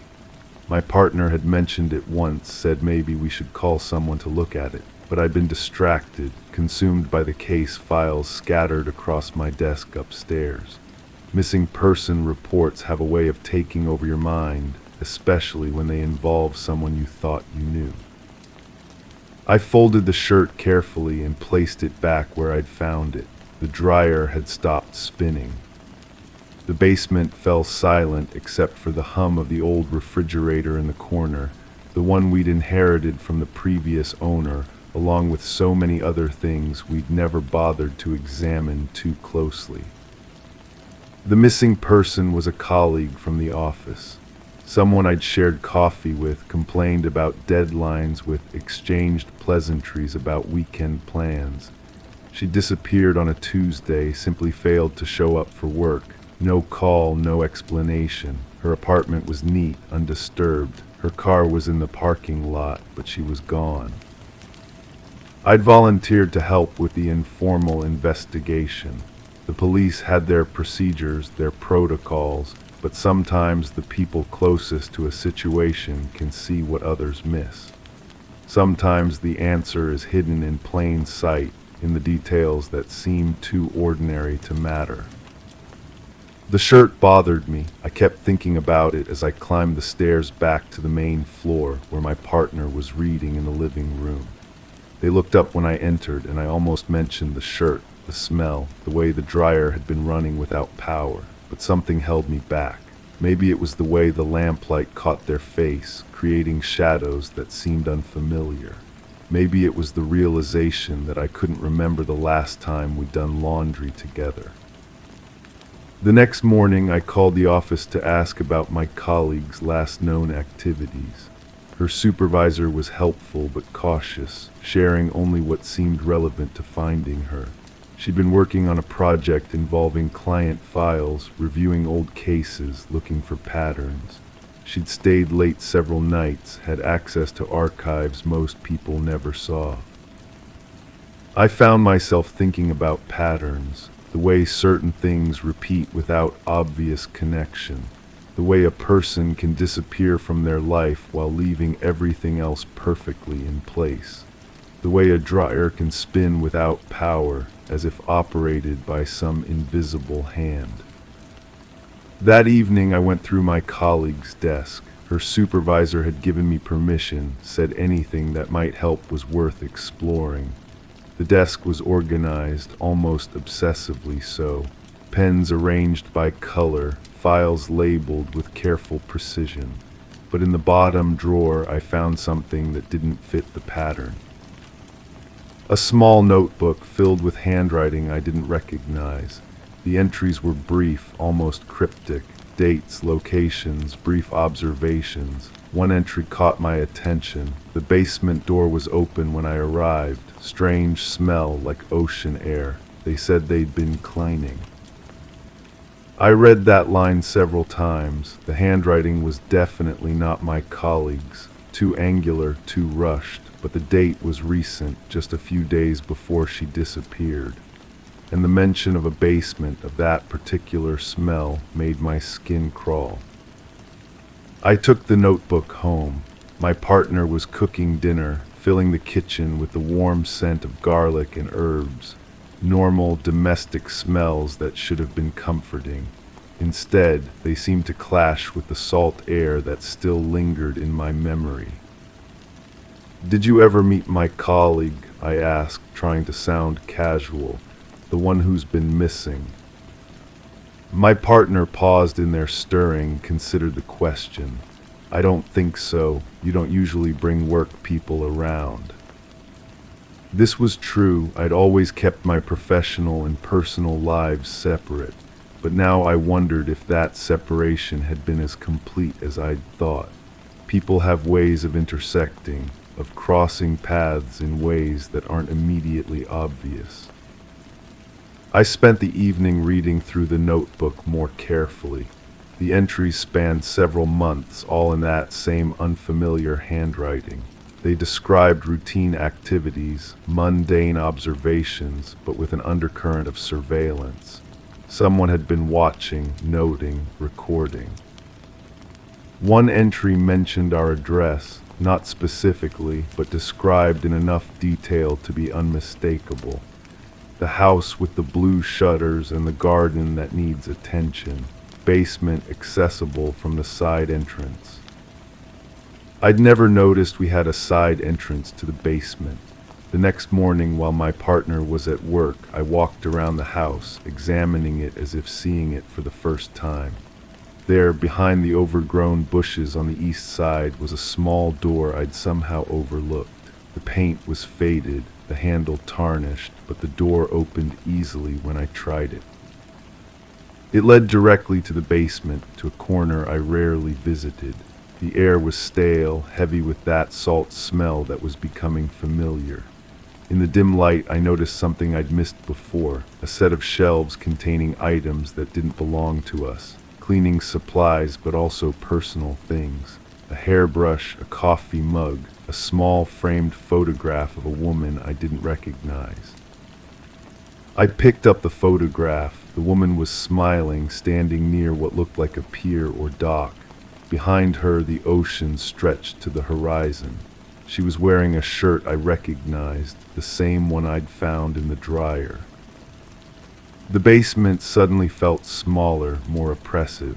I realized I'd been hearing footsteps upstairs, slow and deliberate. My partner wasn't supposed to be home.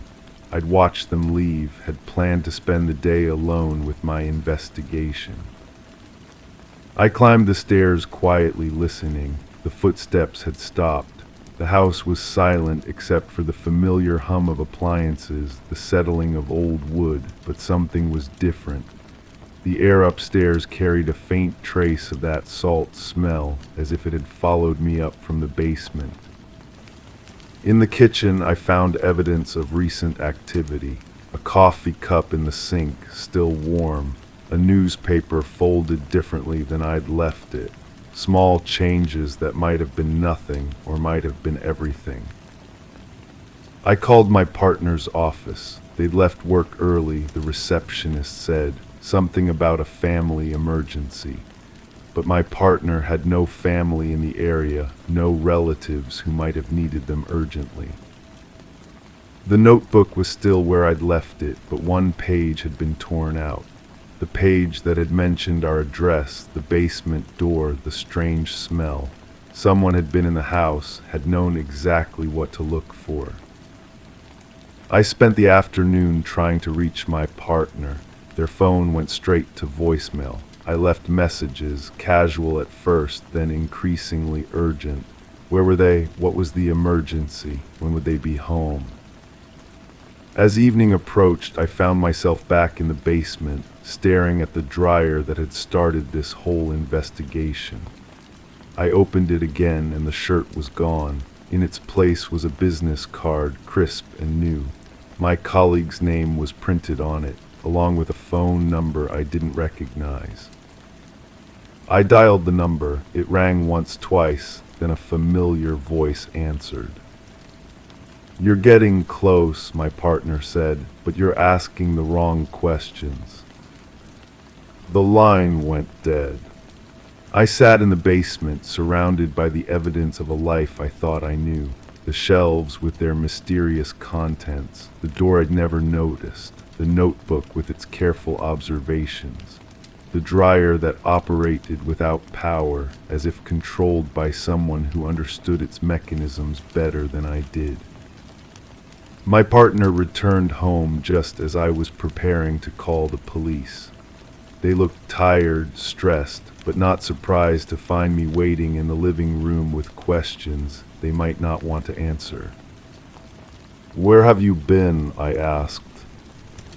"Handling things," they said, settling into their usual chair as if nothing had changed. "Some situations require delicate management." "What kind of situations?" They smiled, but it didn't reach their eyes. The kind where people get too curious about things that don't concern them. I thought about my colleague, about her neat apartment and her abandoned car, about the notebook with its careful observations and the missing page, about the basement door I'd never noticed and the items that didn't belong to us. "She was investigating something," I said, "something that led her to this house." My partner nodded slowly. She was very thorough, very persistent. Some people don't know when to stop looking. The room felt cold despite the warm evening. I realized I was afraid, not of what I might discover, but of what I might have been living with all along. The person sitting across from me, the one I'd shared meals with, slept beside, trusted with my life, how much of that had been real. "Is she alive?" I asked. "That depends on how you define alive," my partner said. "She's somewhere safe, somewhere she can't cause any more problems." I looked toward the basement door, thinking about the salt smell, the mysterious items, the dryer that spun without power, about the patterns my colleague had been researching, the connections that might have led her to our house. "You need to understand," my partner continued, "some things are better left undisturbed. Some investigations lead to places that are dangerous for everyone involved." I thought about calling the police, about turning over the notebook and the photograph and all the other evidence I'd collected. But I also thought about the careful way my partner was watching me, the calm certainty in their voice, the implications of what they'd just admitted. "What happens now?" I asked. "That depends on you," they said. "You can keep looking for answers that will only lead to more questions, or you can accept that some mysteries are meant to stay unsolved." The dryer in the basement started up again, its rhythmic thumping echoing through the house. No power, no load, but still it spun, operated by forces I was only beginning to understand. I sat there in the gathering darkness, listening to that mechanical heartbeat, wondering if I was about to disappear too, wondering if I wanted to know the truth badly enough to risk everything, or if ignorance might be the only safety I had left. The salt smell was getting stronger.